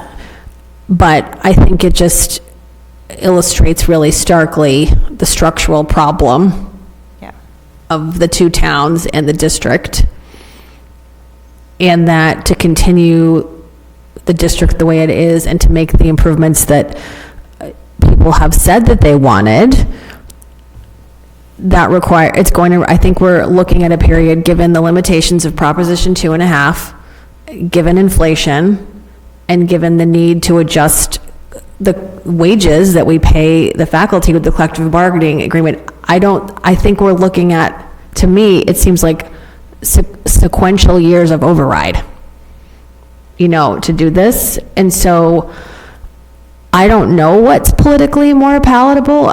Maybe in Wenham, I might have a better guess, but in Hamilton, I'm not really sure. And it seems to me, based upon last night's meeting, that getting the override through Hamilton is going to be the bigger hurdle. Yeah, but yes, and I think it's a big hurdle. In both, everywhere, I mean, I do think that there will be some people that will look at this and say, well, you've just shown us a way to cut $1 million. Go to 15 reductions in FTE and cut the other 489, and you should do that because the ultimate goal is to keep taxes as low as possible. And if we can't do all these things this year, then that's unfortunate. And that's the way that it is. I think there are people that will say that. And so I think we have to reach those people somehow to really explain why this is necessary and why the overrides will be necessary. I mean, I think this is a difficult message. I'm a little bit leery of reducing what goes into the levy limit because we need that as recurring revenue. Plus, we haven't even addressed the E&D in this year's budget, where there's part of me that would love to see like 150-ish thousand to that and have like a 4-year plan for rectifying that, or a 5-year plan, any kind of a multi-year approach to paying that amount down. Yeah. I mean, at this point, if we're going for an override of this amount, I'd say throw $100,000 of E&D on there, try to start whittling away on it, because I don't know that that's going to be the thing, that's going to make it or break it. I don't know. I think if we give people too many choices at town meeting, I don't think we'll get everything. No. So Right. even though I agree with you, and I still want to kind of play out the opposite of what Jen proposed. Can we go to the other option? Because it's interesting, because I want to play out, and I heard what you just said, I really did. I think it's all true, all of this, right? But I kind of want to play out, what if you say, we're going to keep the tentative budget level at the reduction of 7 FTEs, and we take this out, and we see bring the capital exclusion. I understand that but the reason I am intrigued by doing that is to really see what the citizens really want. I understand that they might not want that. Or people may say, yes, I want maintenance, so I'm going to vote in favor of the roof, but I'm not going to vote in favor of this. I'm just putting it as like I said earlier, I'm kind of the mindset that to me, that the tentative budget that we have with the 7 FTE reduction is pretty close to what I think it is, but I'd like to see it be a little bit reduced, and I'm trying to look at this, and I'm looking like, well, maybe that's the way to do it. Not with the one-time reduction, because I think that those just put us in a perpetual, I don't know. Although I have thoughts about the life cycle of elementary iPads, because Dana can't see me. I'm sorry. That's okay. I just, Kristen talking and, thinking since last night, I wonder if, and like tonight isn't the night to decide this, but talking about, this is not a sustainable thing that's happening. We need to improve our schools. The conversation last night about the school district asking for more every year. Well, of course we do, because things cost more every year and we have aging infrastructure.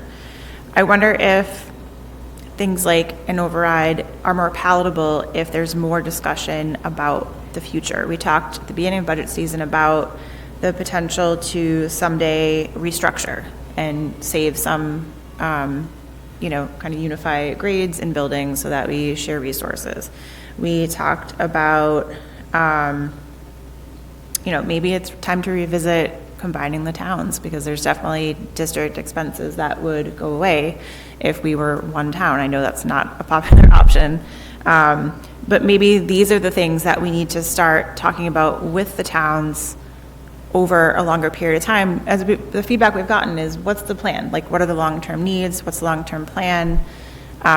And obviously, I don't know that any of this could be done before this town meeting, but rather than have this issue every single year and go through this every single year, having some creative different things in play to show that we know, we understand, and something bigger, something different needs to happen.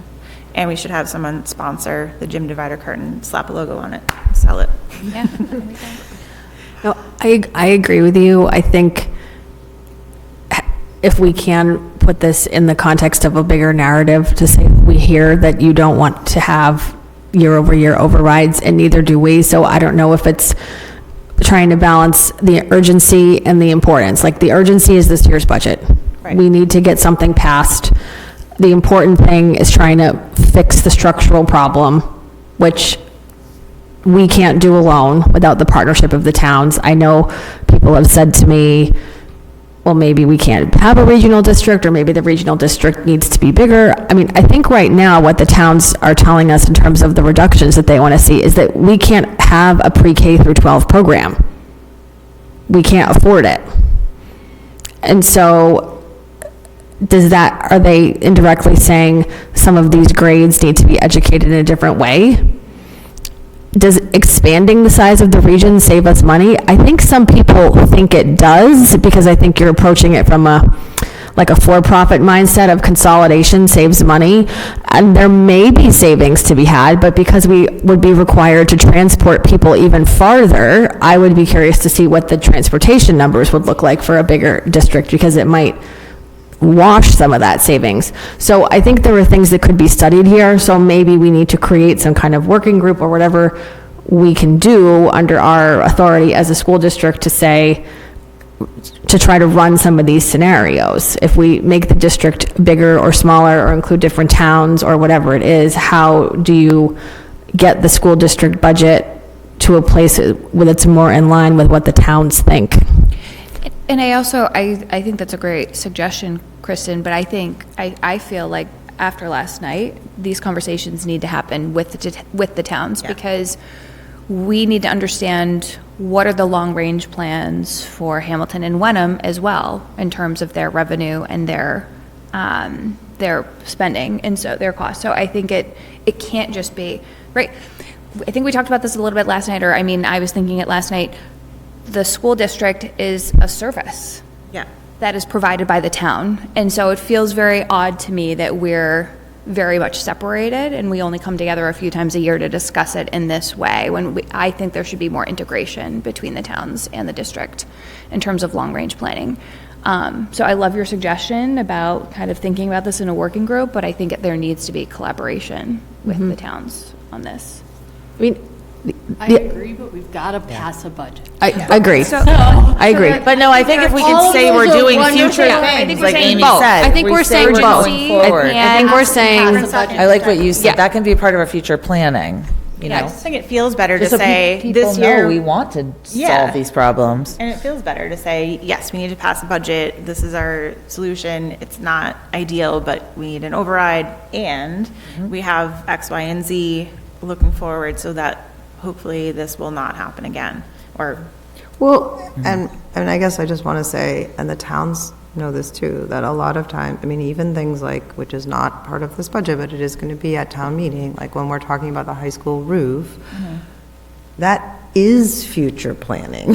Yes, yes. And it costs a lot of money. Yep. And so those things are really hard. Like, that is future planning, making sure that we have a proper high school roof. And it costs a lot of money. We all experience this in our own personal lives, like some, like, you know, like. I want to add to what you said, Dana, though, about, because we're only talking about the people that are like you were saying, Kristen, there are people out there that would say, oh yeah, just cut $1 million, just cut $3 million. But what about the people that will look at the budget, if we pass it, and class sizes are reduced, and there's 12 FTEs, that will vote against it for that. And I really do think people would. I do too. So I'm kind of concerned that if we cut too much, that there will be that backlash. Yeah. And I know the emails that I have received personally have been, what are you doing cutting the budget this much? So it's sort of, No, we're gonna- it's interesting. Yeah. It's just, there's all sorts of perspectives. I mean, And I also want to understand, like, how else are we getting feedback? We had a public hearing tonight. There was zero feedback. We've received 2 emails in the last 2 weeks. How else are, so like, that's a question I have. So I wrote a letter. It will be in the paper edition tomorrow, just sharing facts about what's happening. I don't know if that will help drum up and expand some of our outreach, but how are we communicating this? How are we actually getting feedback from the community about what they want? If we're offering these public hearings, yes, 6:30 p.m. is kind of an awful time for folks. It's the middle of the dinner. I understand, but like, how else can we get real feedback from the citizens? At town meeting. And understanding that's that a too lot of late. people don't That's pay too late attention because till it's the already last set. And I'm- minute, and that's because they're they're super busy or understand. something. It's a, Yeah. it's a- Brought up. But okay. town meeting is too late because it's already. Oh, I don't late. agree with stone. you. Yeah, I agree. I totally get what you're saying, and I wish I could Okay. know what everybody's thinking. Yes, and we all agree, and absolutely send us emails. It's like absolutely fine. You don't have to come to be here physically. Okay, but we do need to talk about, to give some guidance to Eric and Vinny. I mean, if people are willing, I mean, I don't know if what I said is specific enough, but I feel like I gave some guidance, and I heard some other people giving some guidance. I'd like to kind of hear what consensus-wise, like, are we looking at one of these, are people looking at one of these options? Are people looking to say, no, I want to go back to that, the tentative budget that we already voted? Does people have, like, what do people think? Yeah, so I mean, I'll just jump in. I don't really have anything additional to say. I echo Julia's sentiment. Which is that you're wanting to stick with the tentative budget that we already voted? Correct. What do we do if it Like, hell doesn't for it. pass, if it doesn't pass? Do you really think cutting $500,000 is going to make it pass? It's still going to be an override. I think if we cut $500,000, every single one of us can argue that we did absolutely 100% everything we could. We didn't do everything we can. We could close Bucher. But I don't think we should We do didn't that. do everything we can. We could literally fire 100 people, you know, like, that's the thing, is like, how much are people asking us to do? And when you say we did everything we can, Well, I was reading the comments on Megan's letter, and people are already talking yeah. about voting against this budget. But that's not everybody. Well, that's the not Facebook. everybody. No, but it's the only yeah. feedback we're getting. True. I think, so for the record, I agree also. But those are The people that tentative vote against budget- it no matter what. They'll vote no matter what. Yeah, the tentative budget that we've been talking about, I'm comfortable with. I don't like the idea of pulling out the items on the left out of the budget, to Kristen's point, because then we kind of remove that from our recurring budget. I feel like if everybody feels like the items on the right, adding that to the tentative budget is helpful, I think those are maybe a signal that, yes, we are doing more to reduce, but I do agree too that it's sort of a kicking the can down the road, which at the beginning we decided we didn't want to do. So I guess I'm kind of in the same camp. I just want a budget that I can 100% fight for. That's what I want. Yeah. And message and feel confident about and really support. And I will stop talking now. So And that, this, I cannot, me personally, I can't. I want to get, like, I felt like, I just want to get clarity on what it, like, I felt like I got clear. Is one of these options the one that you're advocating for, or is there something else that you're? I don't like cutting 15 positions, but I think if we don't, next year, we're going to have to make those cuts. I'd rather do it once But and argue it with the town once than have to do it 2 years in a row. So so you're saying that are you saying that that's what you want to do, not this slide, the other slide? Yep. But I will support what the committee decides. Yeah, no, I think this is really hard. I think it's really important. We're not, you know, and I guess, like, I'm saying, I really, like, I'm sort of like picking and choosing, but like, I think I'd like to take out, I shouldn't say I'd like to, because I don't want to, but I would be okay with taking out the capital and really sort of seeing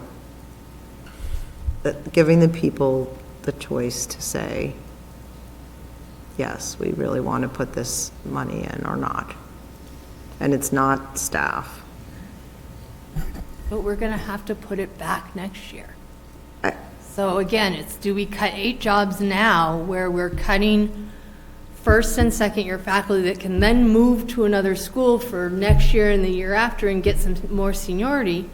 Or do we tell them, well, we can pay you for just 1 more year? No, I hear you. These are not easy choices. I don't think anyone thinks, oh yeah, this is my dream. No, I hate it. I'm just sharing, that's where I'm coming down, is that.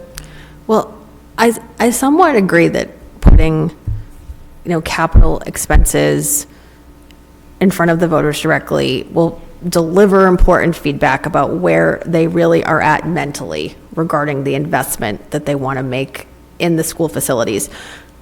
And I think we have that with the roof vote, which has been a very long-range project. There's MSBA matching funding for repairs, which was a topic of conversation last year during the school consolidation vote, that the MSBA can help us with repairs and so on and so forth. So I think I'm more in favor of leaving the only, and I understand it's a debt exclusion and not a capital exclusion, but the only thing that feels like buildings and facilities as the roof. And then, Benny, do you mind going to the next slide with the one-time expenses? I read this slide of like the left column and the right column as like the things on the left are put there because they could qualify as a capital exclusion, but they don't need to be. So we could look at this slide and say, okay, this is roughly $500,000. we're going to pick and choose, I'm just like picking a random number, $250,000 from this slide, and also reduce 4 more staff. And so do like a little bit of both, so that we're keeping some of these things that we need that could become potentially like a tragedy if it's a safety issue, or a huge administrative or interruption to learning if we don't have teacher laptops, we don't have these other things. So pick and choose a little bit here, and then reduce 4 more staff, and you get to $500,000 in cuts. To be clear, that's not what I was saying, though. I know that. I could go Yeah. with you, pick and choose $250,000, and that's where I'm ending. I'm saying, Yeah. I could get on board with that, pick and choose $250,000 from this slide. And put it in the budget, you know. Well, but not all of it, in other words. Right. Right. Put, I could get on board with that, but not also reducing the 4 more staff. That's not what I'm saying. I'm not trying to get to the. yeah, no, I know that. I'm saying, that was just a suggestion that I was making as to maybe, then it's 2 votes. It's the budget and it's the roof, and it's not the roof, the capital exclusion, and the budget, because I'm afraid all 3 Yeah. won't make it, and that the capital exclusion and the roof will be confusing, and one is outside the levy limit because it's a debt really clearly, and I think people are a little more acclimated to that maybe if you're a regular town meeting attendee, and I think the capital exclusion, I don't know that all those will pass in both towns, so I think the budget and the debt exclusion for the roof are better, and that some of this on this slide should be in the operating budget, because we need these things every year. The only thing, and I'm sorry if you're not. Oh, no, that's okay, that's it. I think I've repeated What myself. I like about what you just said, what appeals to me is that like, that would be something that we could talk about, is like taking some of these things out and putting some of them back in. The one thing I will say is, I do not feel comfortable not having some option for the citizens to choose to have the security vestibules and the sprinkler repairs. Either we put those back in the budget, or we offer it as a capital exclusion. I am not going to be the one that says, yeah, let's take out the security vestibules and the sprinkler repairs. I don't think any of us are saying No, that. I don't want Yeah, that either. I'm not either. I'm just saying. What if it like, gets voted down? Can we not, do we just do it next year, or can we not do it at all, we don't do ever, it. if it's voted But down? if it gets voted down, we don't do it, but at least don't we repair did the it sprinklers? because but at least we would have voted it, the people would have said, we don't want this. Like, that's very different to me than me saying, I don't want this. Like, I'm not willing to not give the people the option to have, do you see what I'm saying? But I think what Kristen is saying makes, I guess maybe that's, I don't know. Well, In other words, if you put both those things back in, then that's the answer. Those are the things that you're putting back in. And yeah, then- like for example, and I'm not saying these are the 3 things, but if we did the security vestibules, the sprinkler repairs, and the teacher laptops, and I'm picking that because it's the top and it's the most expensive, that's an even $450,000 are just those 3 items. So we could pick and choose some of them.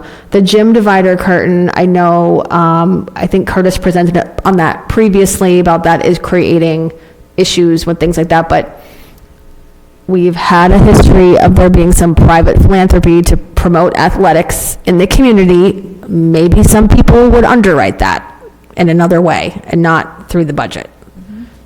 So, but I just want to make sure I understand. You're saying, basically what you're saying is start with the tentative budget that's there, and then you're saying the reductions you would make in your hypothetical would be the reductions you would make would be the gym divider and everything on the list on the right, except for the, say, for example, the teacher laptops.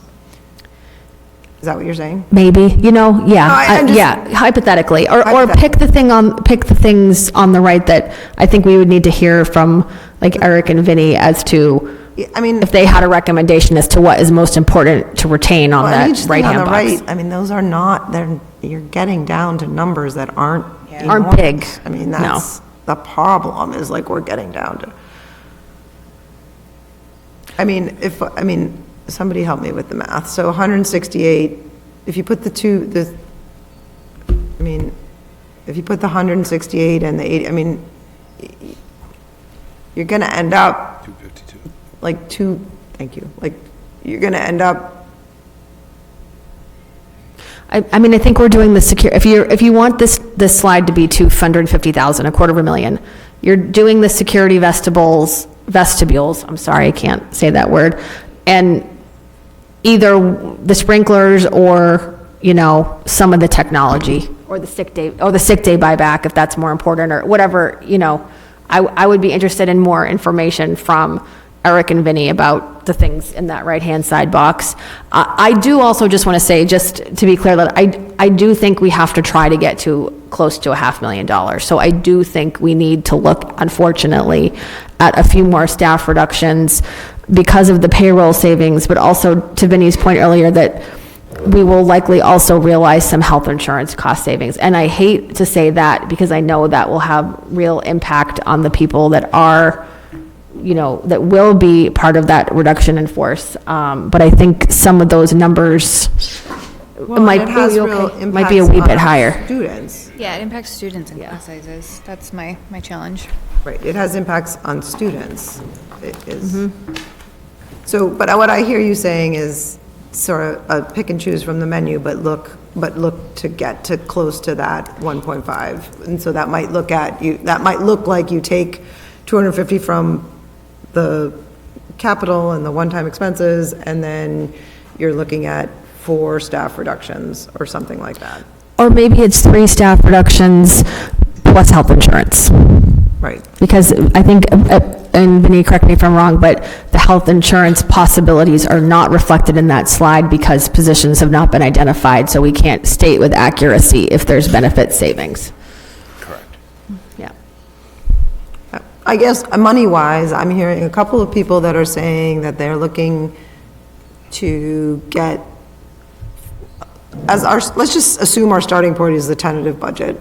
I hear a couple of people saying that we think that we need $500,000 reduced from that budget. I am saying that I'm looking at to reduce a smaller amount, like I'm thinking more in the 200 to 250. And then I heard 3 people say, no, they don't want any more reductions. Does that reflect what people heard in the room? Yeah, agreed. I will say on what I said, Kristen sort of helped me to think about it, like, yeah, that might look more like a combination. There might be a fewer staff, but some reduction, more additional reduction. That is true. So thank you for kind of walking me through that. Like, it could look like that. Yeah.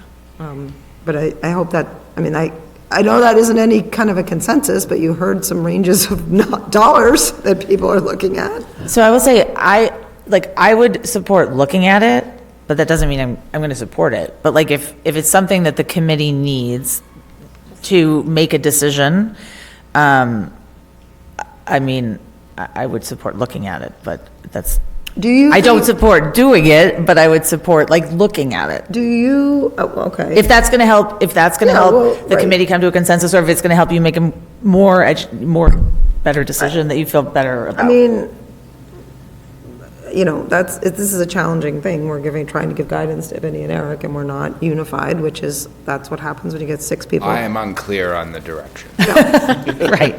But. Understood. Understood, you're unclear on the direction. But, I mean, I guess the question goes to me and to Jen and to Kristen. Like, we're taking this stand that it needs to be reduced, even though we aren't in agreement about how much it needs to be reduced, or how.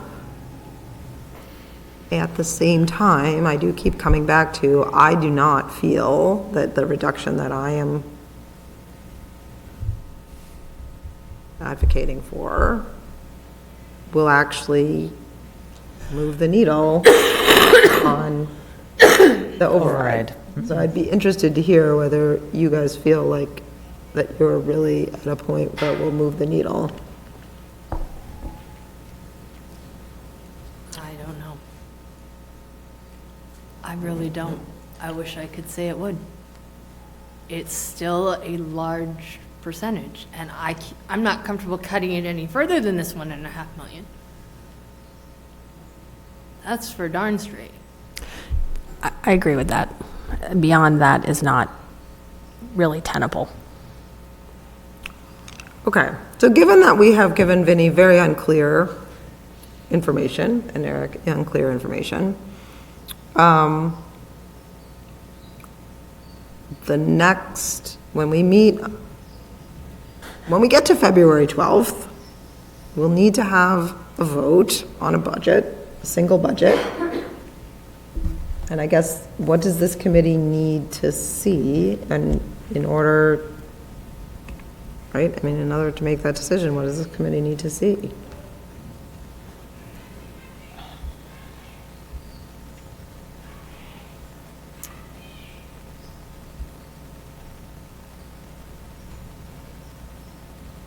Well, I think it would be helpful to visualize, we're kind of talking about two options, although the ingredients of the Dana, Kristen, Jen option are not agreed upon, but I feel like we're kind of talking about two different options. So I wonder if just having those side by side could help the discussion. I don't even know that I mean, what are the two options? Because I think we're looking at least three. Okay. So what do you see as the two options? Well, I see, we're talking about keeping the tentative budget that we have now. Which is quite clear. Which is very clear, versus some combination of these two columns and maybe a couple more reductions in staff. But again, like, I can't speak for you all. Do you mean for the final budget? Because we're going to be presented one budget. I know. No, but what I. On the 12th? We're presented one budget on the 12th. Correct, we have to vote on a budget, yes. But what I don't want to put words in your mouth, but it sounded to me like Jen is looking at not this one, but the other one, and saying that's what I want to see. Not this one. The staffing. You wanted a combination. The staff one. I would be happier with a combination of cuts from this side and the other side, but I do think we've got to cut 500,000.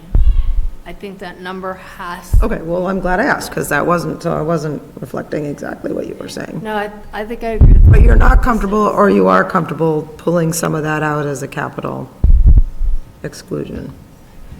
I was actually thinking the column on the right. I wouldn't do the column on the left. Okay. I think that's just disingenuous. I think we're not saving the towns any money, we're just shifting it into another barrel. Again, unless the citizens say no, Right, then we are, because we don't do it. yep. And I think I'm saying something a little different of do a mixture of all of those one-time expenses, but not through a capital exclusion, like through the budget, because we just need we need those expenses to become part of the levy limit because they're Right, you're recurring. saying just select from that page, select the things that you we want think the are most, important. and put them in the budget and cut the rest. Yep. So like, if that means that the gym divider doesn't make the cut, we don't ask for it separately, we just cut it. Right, because I get a little nervous, I think, about some of the elementary expenses, because I think it will beg the question for some, well, what are we doing with the elementary schools? If we're going to be consolidating them, are we spending all this money in a building we're not going to use in 5 or 10 years? And I think because we don't have a credible answer for that question, it's a difficult sell. But I also do think that, you know, to Jen's point, security and sprinklers are sort of big, like, safety issues. And so I think, you know, and from what I recall about the presentation on the security vestibules, these are, I don't want to say like temporary measures, but if we were building a new school building or doing a big renovation, we would make something a little bit more robust. This is sort of an interim solution to the security question. Yeah, but I think So- we're many, many years away from having Correct. those. And so, right, I remember at a meeting where we had town citizens comment and several people very clearly said, install plexiglass security vestibules tomorrow, right? And so, I don't think we can keep kicking that can down the road. And the sprinklers is something that needs to be adjusted. And I don't think, like, so I hear you, but, I respectfully disagree. Well, I think, Dana, where do we go from here if That's fine. 3 members? It's 3 versus, People. well, not really 3 versus 3. I don't want to say 3 versus 3. But 3 members The feel, budget needs to pass by a supermajority. yeah. So I just don't know what advice or direction we give Vinnie, because I know what I would say, but I think we've all said what we want to say. don't know what we end up with then on the 12th. And sorry, newbie question, yeah, on the 12th, sorry, I think you said it. So the next time we come together in 3 weeks, we're not presented options this time, it's just one We're voting. budget that we have to vote on, correct? That's typically what we have done. Well, I don't think we've ever been in this. No. No. No.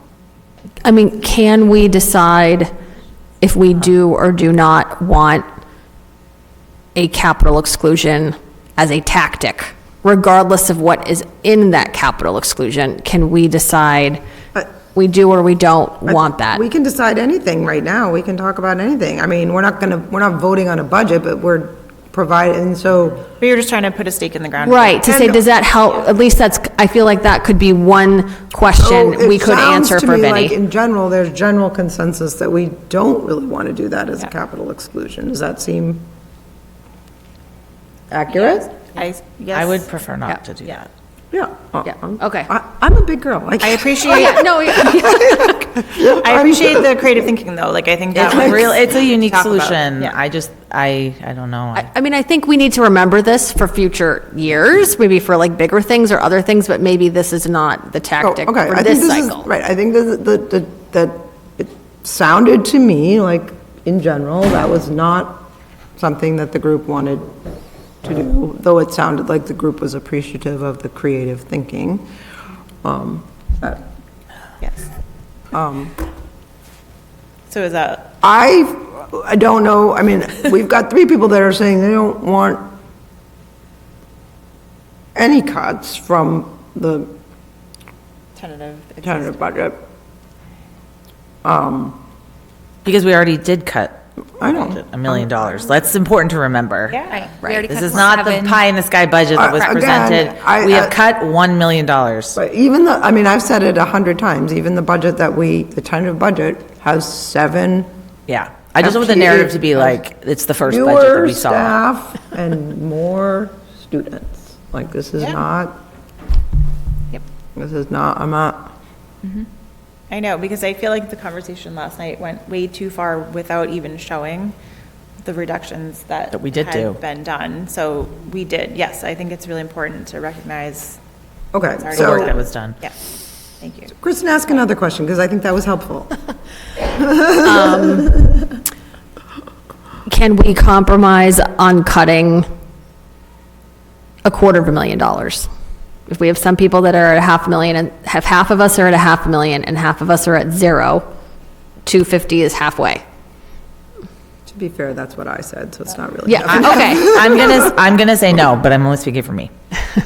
Yeah, I kind of agree with that, because I feel like we're getting into a territory of like, is this really going to make a difference as far as Yeah. passing the budget? I think it might make a difference with our peers on the select boards and the FinComs. That they feel, I heard from Wenham last night talking about the further reductions that they're going to be making in their town budget to get, and they had, I mean, obviously, I'm not privy to all of their discussions, I haven't watched all of their meetings, but they sort of described what we're just doing here, talking about that they were at a particular level to get to a no override, it's at this level, they've said this level is a no-go, it's too much, and yet they're working to come down to get closer. Yeah. And I guess that's, I'm just. Fair, but I guess, and I don't mean to be, I'm being a bit, I don't know, obtuse here, but I mean, it does feel like we're further along than they are. And Yeah. we've already gone through that initial round of cuts that they are embarking on now. And so that's why I'm struggling so much with doing a second round when they're still at the first round. Yeah, I just, Get I that. was really more of a, like, talking about moving the Wenham. needle and what people think. I do think, I don't know what the general public may or may not think or hear from this conversation, but I do think that the people that were at the quintuple board who are struggling with very similar kinds of conversations, I think it could make a difference that they see that these are not things that we want to do, and we're maybe doing some of them anyway. That could be powerful. Because we do need to come to consensus. So now, I don't know. I mean, I'm also thinking, well, I think there were two things that were encouraging about last night, because a lot of it was not very encouraging, but I think there were two things that were. One for me is that not one single person said that the school district was not like delivering on its mission. Nobody was like, you're not doing a good job, the quality of education is bad. I mean, to the contrary, right? Enrollment's going up, test scores are going up, we have a principal being recognized at the State House. I mean, nobody was saying that we were falling down on our mission to educate all children, which I think was a win. It was, in a way, it was very overly focused on numbers, I thought, which I understand that's primarily the driver of that gathering, but nobody said that. I also thought it was very encouraging that there was a lot of energy surrounding shared messaging to the community as to why the budgets are the way that they are this year and that they are going to trigger an override. And I think in terms of telling that story, I think there need to be a number of simple messages together of benefit costs have gone up. We do everything we can to negotiate them and keep them down, but they've gone up. Trash has gone up. State aid has been flat for years and years and years, which is shifting more burden onto the towns. We're in an inflationary period. Inflation is higher than the Proposition 2.5. So you're either looking at a drastic change in the landscape of your community or a drastic change in services, like you're not going to have a pre-K through 12 program. You're not going to have trash pickup anymore. You're going to have to cut something that feels very essential, or you're going to have an override. And I feel like that was a very encouraging to hear that collaborative approach to wanting there to be one message coming from all 5 boards. I think the way to get, in my opinion, I thought that was well said, in my opinion, the way to help us to come to that unified message is to show good faith. I'm not saying that people aren't working in good faith, but to show a cut here, I agree. a reduction here. I agree. So that and I actually think it's good to have it be like this, where we're fighting about it. Like, I think I think that's what has to happen, is that, and I mean, I'm not just saying it, I mean, I guess I am, because that's where I've kind of come down, is that I think it's in the middle. I think it's in the middle of these two things. I think it needs to, and maybe it needs to have a staff member, or like, maybe it needs to be a combination, but I think the $500,000 reduction to me is too much.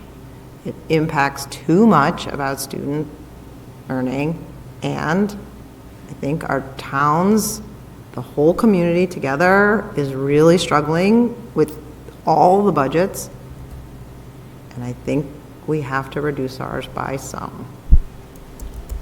I mean, so in in the interest of coming to a consensus, Yeah. And again, we're not required to, it's just that it's going to put Vinnie and Eric in a very difficult No, state about. I'm open-minded. yeah, and I think right, so it just feels like our next meeting and our final vote will be better served if we can leave Yeah. and end this meeting tonight with some sort of consensus. So what if we agree to around 250,000, which is Additional half. reductions. Correct. And so then what if I would be comfortable with a blend. So the table on the bottom right, which is delaying these technology updates, which is challenging, I know. It happens in my corporate life all the time. I'm still on like a 6-year-old laptop, right? But it happens when we have to do cost-cutting measures. My iPhone for work is going to die. Anyway, and perhaps then it's one additional, like whatever else is going to get us there of roughly the 60K, I leave it up to you, Vinnie and Eric, to get us there, but what if that's the direction we go as a consensus measure? You're saying, yeah, I mean, I think in general, well, basically you just outlined what I said, so of course I agree, but I think the specifics are important about where your red lines are, which things you're not comfortable with. What do other people think about that? I think with a good consensus, really no side is going to be 100% happy. There's going to be shared Excellent point. dissatisfaction. Shared dissatisfaction. Great. Compromise, halfway happy. That's right. Stranger Things. Megan, in what you just outlined, sounded like you were saying that some of those items are on your list of potential cuts and some of them are not. Is that accurate? I mean, like I could, just to get to a number, right? The full, and sorry, I'm looking at it on my screen, I'm looking exactly what you're looking at. So the table on the bottom right, the one-time reductions, that would return all of that gets us to 184,000. Then perhaps. Plus some potential stuff. Correct. One more person with that bottom right corner is Right. 244,000. Right, and there might be permutations of that. It might be that you, like, for example, I might say, let's cut the gym divider. Fair. And put that to something that's over here on the right. Some technology or Something. something. Right, Something. Like, leave right, it up- there's, like, in other words, I've said, to me, those two safety issues are not. Yeah. I think they need to be presented in some ways to the voters. So if we're not doing the capital exclusion, they need to be in the budget for me. But I'm just trying to encapsulate what you said, like that there's a mixture in there that you might be open to which things and which staff, how many Yeah. to get to 200 or 250. And I think that some of the things on the right are like operational in nature. And so I am comfortable with getting a recommendation from Eric and Vinnie, unless you really don't want to do that and you want us to do it. But I'd be interested to know, if there's something there that, because you're closer to the day-to-day, that you believe is more important to keep than certain other I think things. the more important thing is that if somebody here has one of those items that is a deal breaker for them, they need to share that with Eric and Vinnie. Yep. Because that's going to be important. Like, Yeah.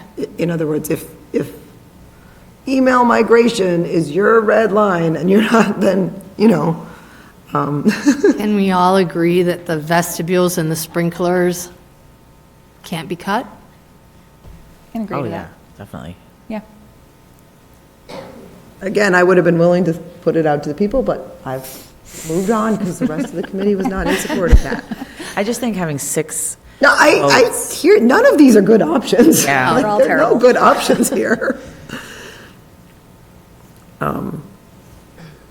And we can't, I think this is not a smart question, but we can't roll the vestibules and the sprinkler repairs into the debt exclusion for the roof, because it's separate, it's like a different thing, right? Yeah, the MSBA wouldn't allow it. Right, Yeah. okay. I knew there was some reason, I just couldn't think of it. So I'm hearing, That sounds like agreement. are we getting, what are you I would guys? call it consensus. Yeah, not agree, I mean, yeah. I mean, I want to hear from both, we kind of, like, I don't know what you're, Kristen, what are you thinking? I'm sort of still of the mind that I don't think I- it's going to change minds and hearts. So in the context of this conversation, it sounds like that might bring us to consensus, so I'm willing to talk about it. I'm willing to support it. This is so hard. It's very hard.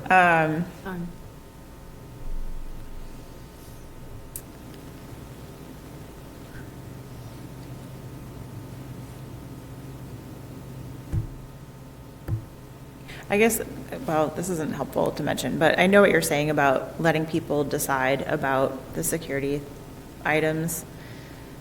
I feel like we shouldn't give the option for security items, like those things feel really important.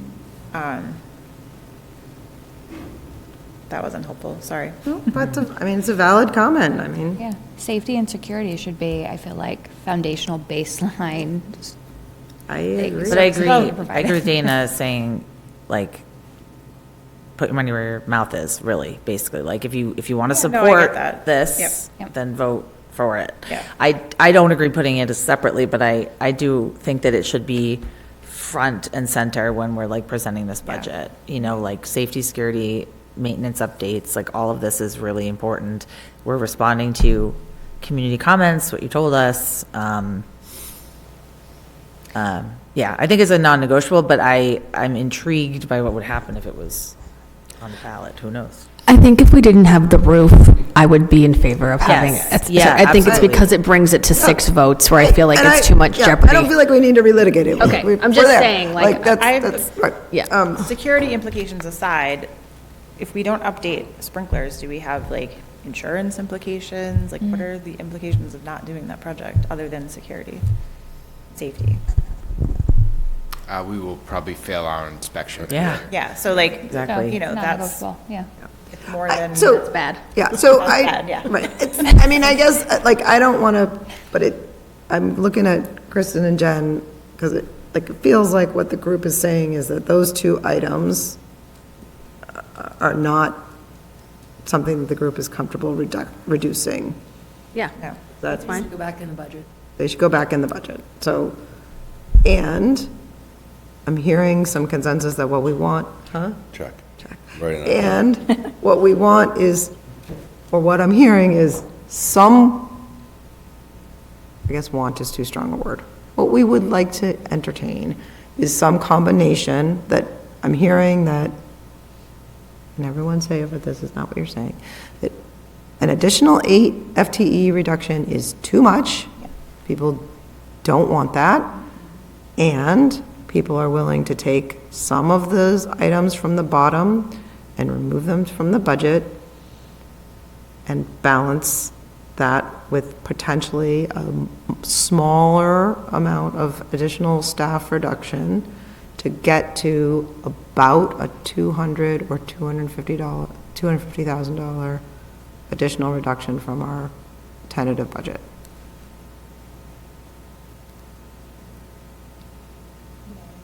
Yeah. Everyone looks ill. I think you're there. I know. you're there.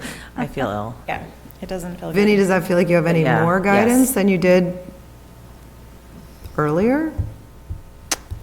I'm going to say no, so it's Okay. clear on what I'm supposed to do.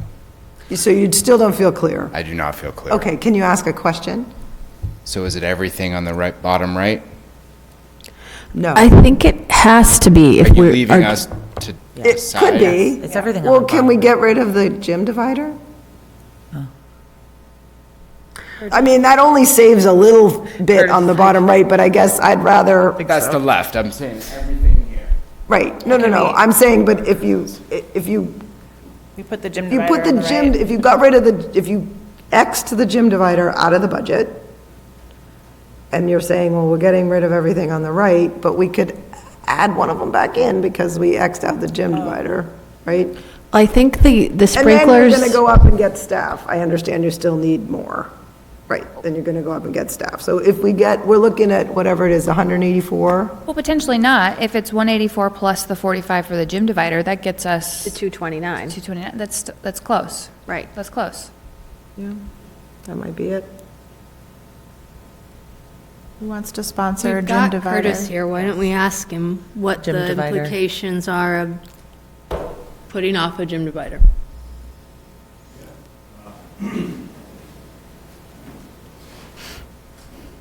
Sorry, I've been biting my tongue over there. So, No, you have. so the gym divider, the problem, what has occurred is we've had a safety failure of one of the two curtains that go up and down. So currently, one is locked out, it is stuck in the, well, we manually kept it in the up position and it is safety strapped to the ceiling. So the implication of that is we're not allowed to we cannot divide the gym into thirds right now. We can divide it, we have a one small third and then 2/3. So gym classes are impacted. We have been working around that. It impacts rent. So any youth leagues that are looking to use like a 3-court setup, you have balls going in between games. But other than that's the issue. The safety cables that were used to lift and raise and lower the curtain have actually started to cut into the actual frame of the curtain, which is why it was locked out. Thank you. And, thank you. Thank you, yeah, that's helpful.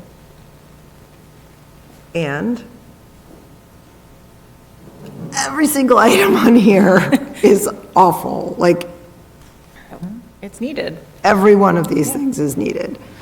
So I really appreciate Curtis coming up because it does feel like, oh, we're just cutting that out and like, but honestly, we're also talking about, oh, maybe we'll cut 2 more staff or 2. These are all awful. And Well, here's another question, and I don't know the answer. I know we were given the presentation on the security vestibules. Is there a way to bring that number down so we could have some security, the sprinkler repairs and the gym curtain? What do you mean, bring the number down? Like, I don't know, like, take a second look at like the plan for one of the building. I don't know. I don't have enough specifics, and I don't mean to suggest that only 2 buildings should be made more secure and 1 should not. I'm just trying to understand, is there any possibility, are there any possibilities there for savings, I guess?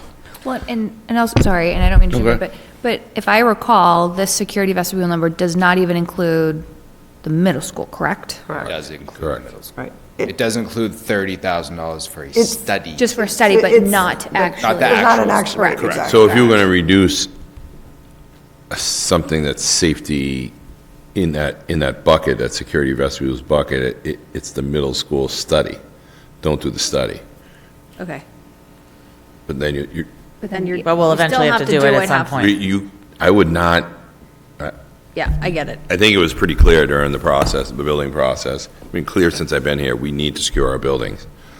There's no doubt about it. I would drop 10 other things before Yep. I would loosen up any security features. We don't have enough as it is, and we need to continue to try and build into that.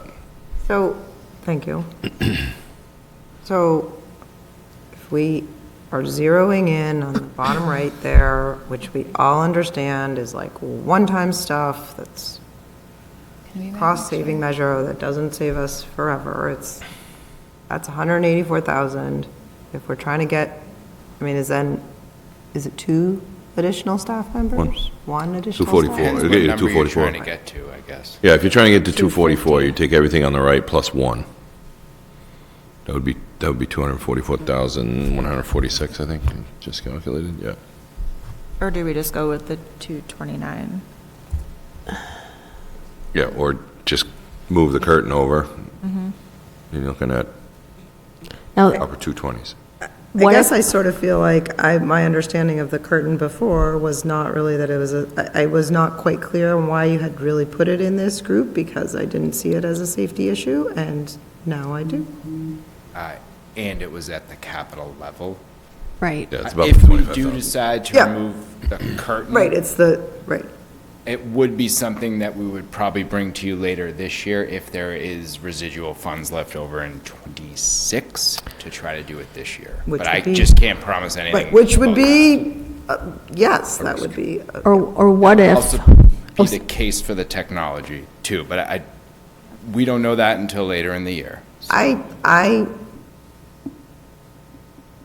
Go ahead. well, what if we set aside 50% of the cost of the curtain in this budget? Because that brings us to about 250,000. So if we put, and I know this is like hair splitting, and I hate doing this, and I feel like when people used to do this to me when I was running a nonprofit, I would slowly go insane. So I'm really sorry to suggest this, but like, if we set aside half the cost of the curtain, Why, though? because then because we are looking to cut a $250,000, right? So another way of saying that is we want to spend $250,000 on this slide so we can buy security vestibules, sprinkler repairs, and 50% of a gym divider. And then potentially, if there's health insurance benefit savings from the staff projections, can we apply some of that to the balance of the gym curtain? And then we get all the capital items that are on the wish list. And maybe there's health insurance savings that could also be applied to a technology expense. Yes, but at this point, you're only back to your 7. Right, then FTE I know. no health elimination. insurance At that savings at point, this I point. probably wouldn't. You don't have health any insurance. savings, okay. I- I'm just hoping, I guess. This is also up in the air. You heard Hamilton say yesterday they're quoted a 19% health insurance increase. Right. We don't have 19 in our budget. If that happens to us, we're having a total different conversation in 3 months from now. So it's too much risk on the health insurance Right. side. If we're only going with the 7, I'd just leave it where it is. Okay. All right, so I feel like we're really close, but I can see that Vinny doesn't feel like we're really close to giving, so. I guess if I would summarize, it's the 184 on the curtain dividers. Is that? That you're cutting, that we're cutting? Yes. Yes. Yes. We're at our tentative budget right now. And from there, we're Right, taking and out the then- 184 right. and the curtain dividers. And then I heard you say that like the curtain divider would be at the top of the list if there happens to be Yeah. That- Something left at the end of this year. Yep. Same with the technology, and the technology. but the curtain before the technology. And to be clear, the curtain is a major inconvenience as far as class goes and games and things like that. Danger. But is it dangerous right now? Like, is it in danger of? No. No, so like, Strapped to the ceiling. right. Okay. So that's how I'm kind of measuring out the things on that side. The curtain acts basically as a classroom wall in the Yeah. gym. When they Yeah. have 3 classes, they have the middle school group and 2 or 3 high school classes, that's how they're dividing them up. Right now, it's just wide open spaces. And I think you can look at it from the perspective of what's available once we do our end of the year, start to say, okay, will $45,000 be available? Probably. Probably, yeah, I would say it's probably, Don't given. say that. No, I'm just saying, like, Who knows what could happen? Right. you don't know, but it's a risk you take, but I think you're probably better off going in that direction. Like a one-time cost thing. Yeah, and meanwhile, we continue to look for ways to repair it, or get it repaired, or get it Or replaced, actually. It fundraise. has to be replaced. Yeah. Yeah. And, right, okay. Okay. We've been here forever. Yeah, I mean, That's 229,000. right, so Vinny is saying that he's hearing us say that we want to reduce this 229,401. 229,000 by taking the stuff on the right-hand side, the bottom right, off, and the gym, and that's what we want to see. Is there anything else people want to see?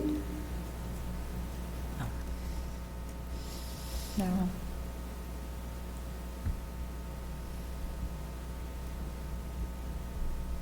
Okay. Thank you. Thanks, Vinny. Thank you. This Thank was you. not fun at all. No.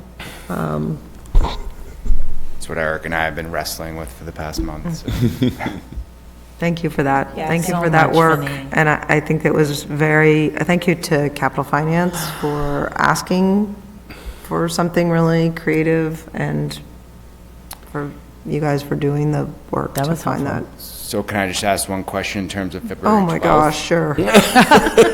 Do you want kind of a full-blown presentation, or it's just, I remove these numbers, this is our final number, here's the vote? Or do you want me to go Yeah. through? Yeah. I mean, obviously, we're going to want as an exhibit. the Of course, full- all the exhibits, I mean, yes. Yeah. You make the best budgets with Yep. every detail in them. All the exhibits would be there, but in terms of like the summary presentation, it's really just going to be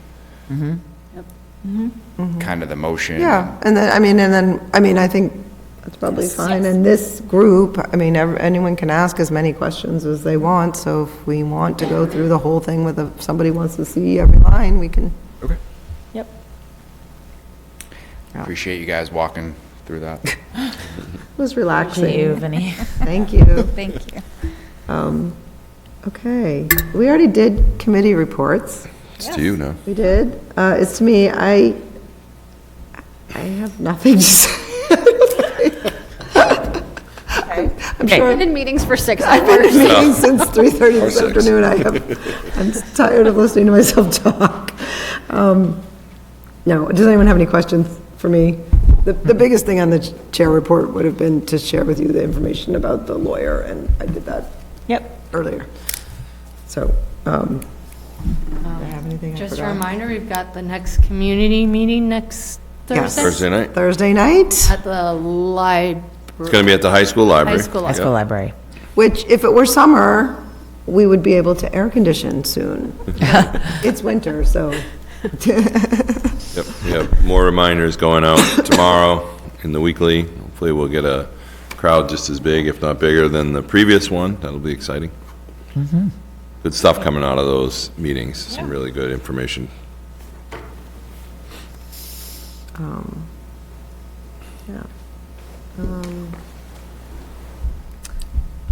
Topics for future meetings? Do we need to do a first pass of that policy we're reviewing on Monday? Yeah, we'll just automatically add it. Okay. Once you vote it. That's the first. Okay. Yep. First reading. Anything else? Budget? Let's talk about the budget. We haven't talked about that recently. Before we get too deep into the next set of negotiations, do we want to have an executive session as a group and like say, this is Okay. our red line? Yep, that's a good idea. Okay. Thank you for that. So we can do that, give a negotiations update. Yeah. Yeah, that's helpful. Nothing else? Anything else? And actually, when you see that on there, Julia, if you could maybe figure out, because we want to bring all of our executive Minutes, session yes. minutes. Okay, So, yeah, and I'm happy to discuss with you if that's helpful. okay, yeah. Yeah, that would be good. I think the piece to remember as we're talking about topics for future meetings, there are going to be a lot coming at you in the next couple of meetings over and above the budget, because we have to vote a number of motions. We have the warrant articles and those motions being approved right now by our attorneys. So a lot of that stuff will come through here because we only have the next meeting and maybe the last meeting in February, because the towns are closing out. Actually, Wenham's closing out the last week in February, from what I learned. So we need to get that information to the towns so that they have it available for the warrant on time. And I think March 2nd was the deadline for Hamilton. So within that week window, we need to have a lot of things done and approved, votes and motions here to go forward. So there'll be a lot coming at you. Okay, great. Something to look forward to. Look forward to it. All right, no, that's good. All right, anybody have anything else?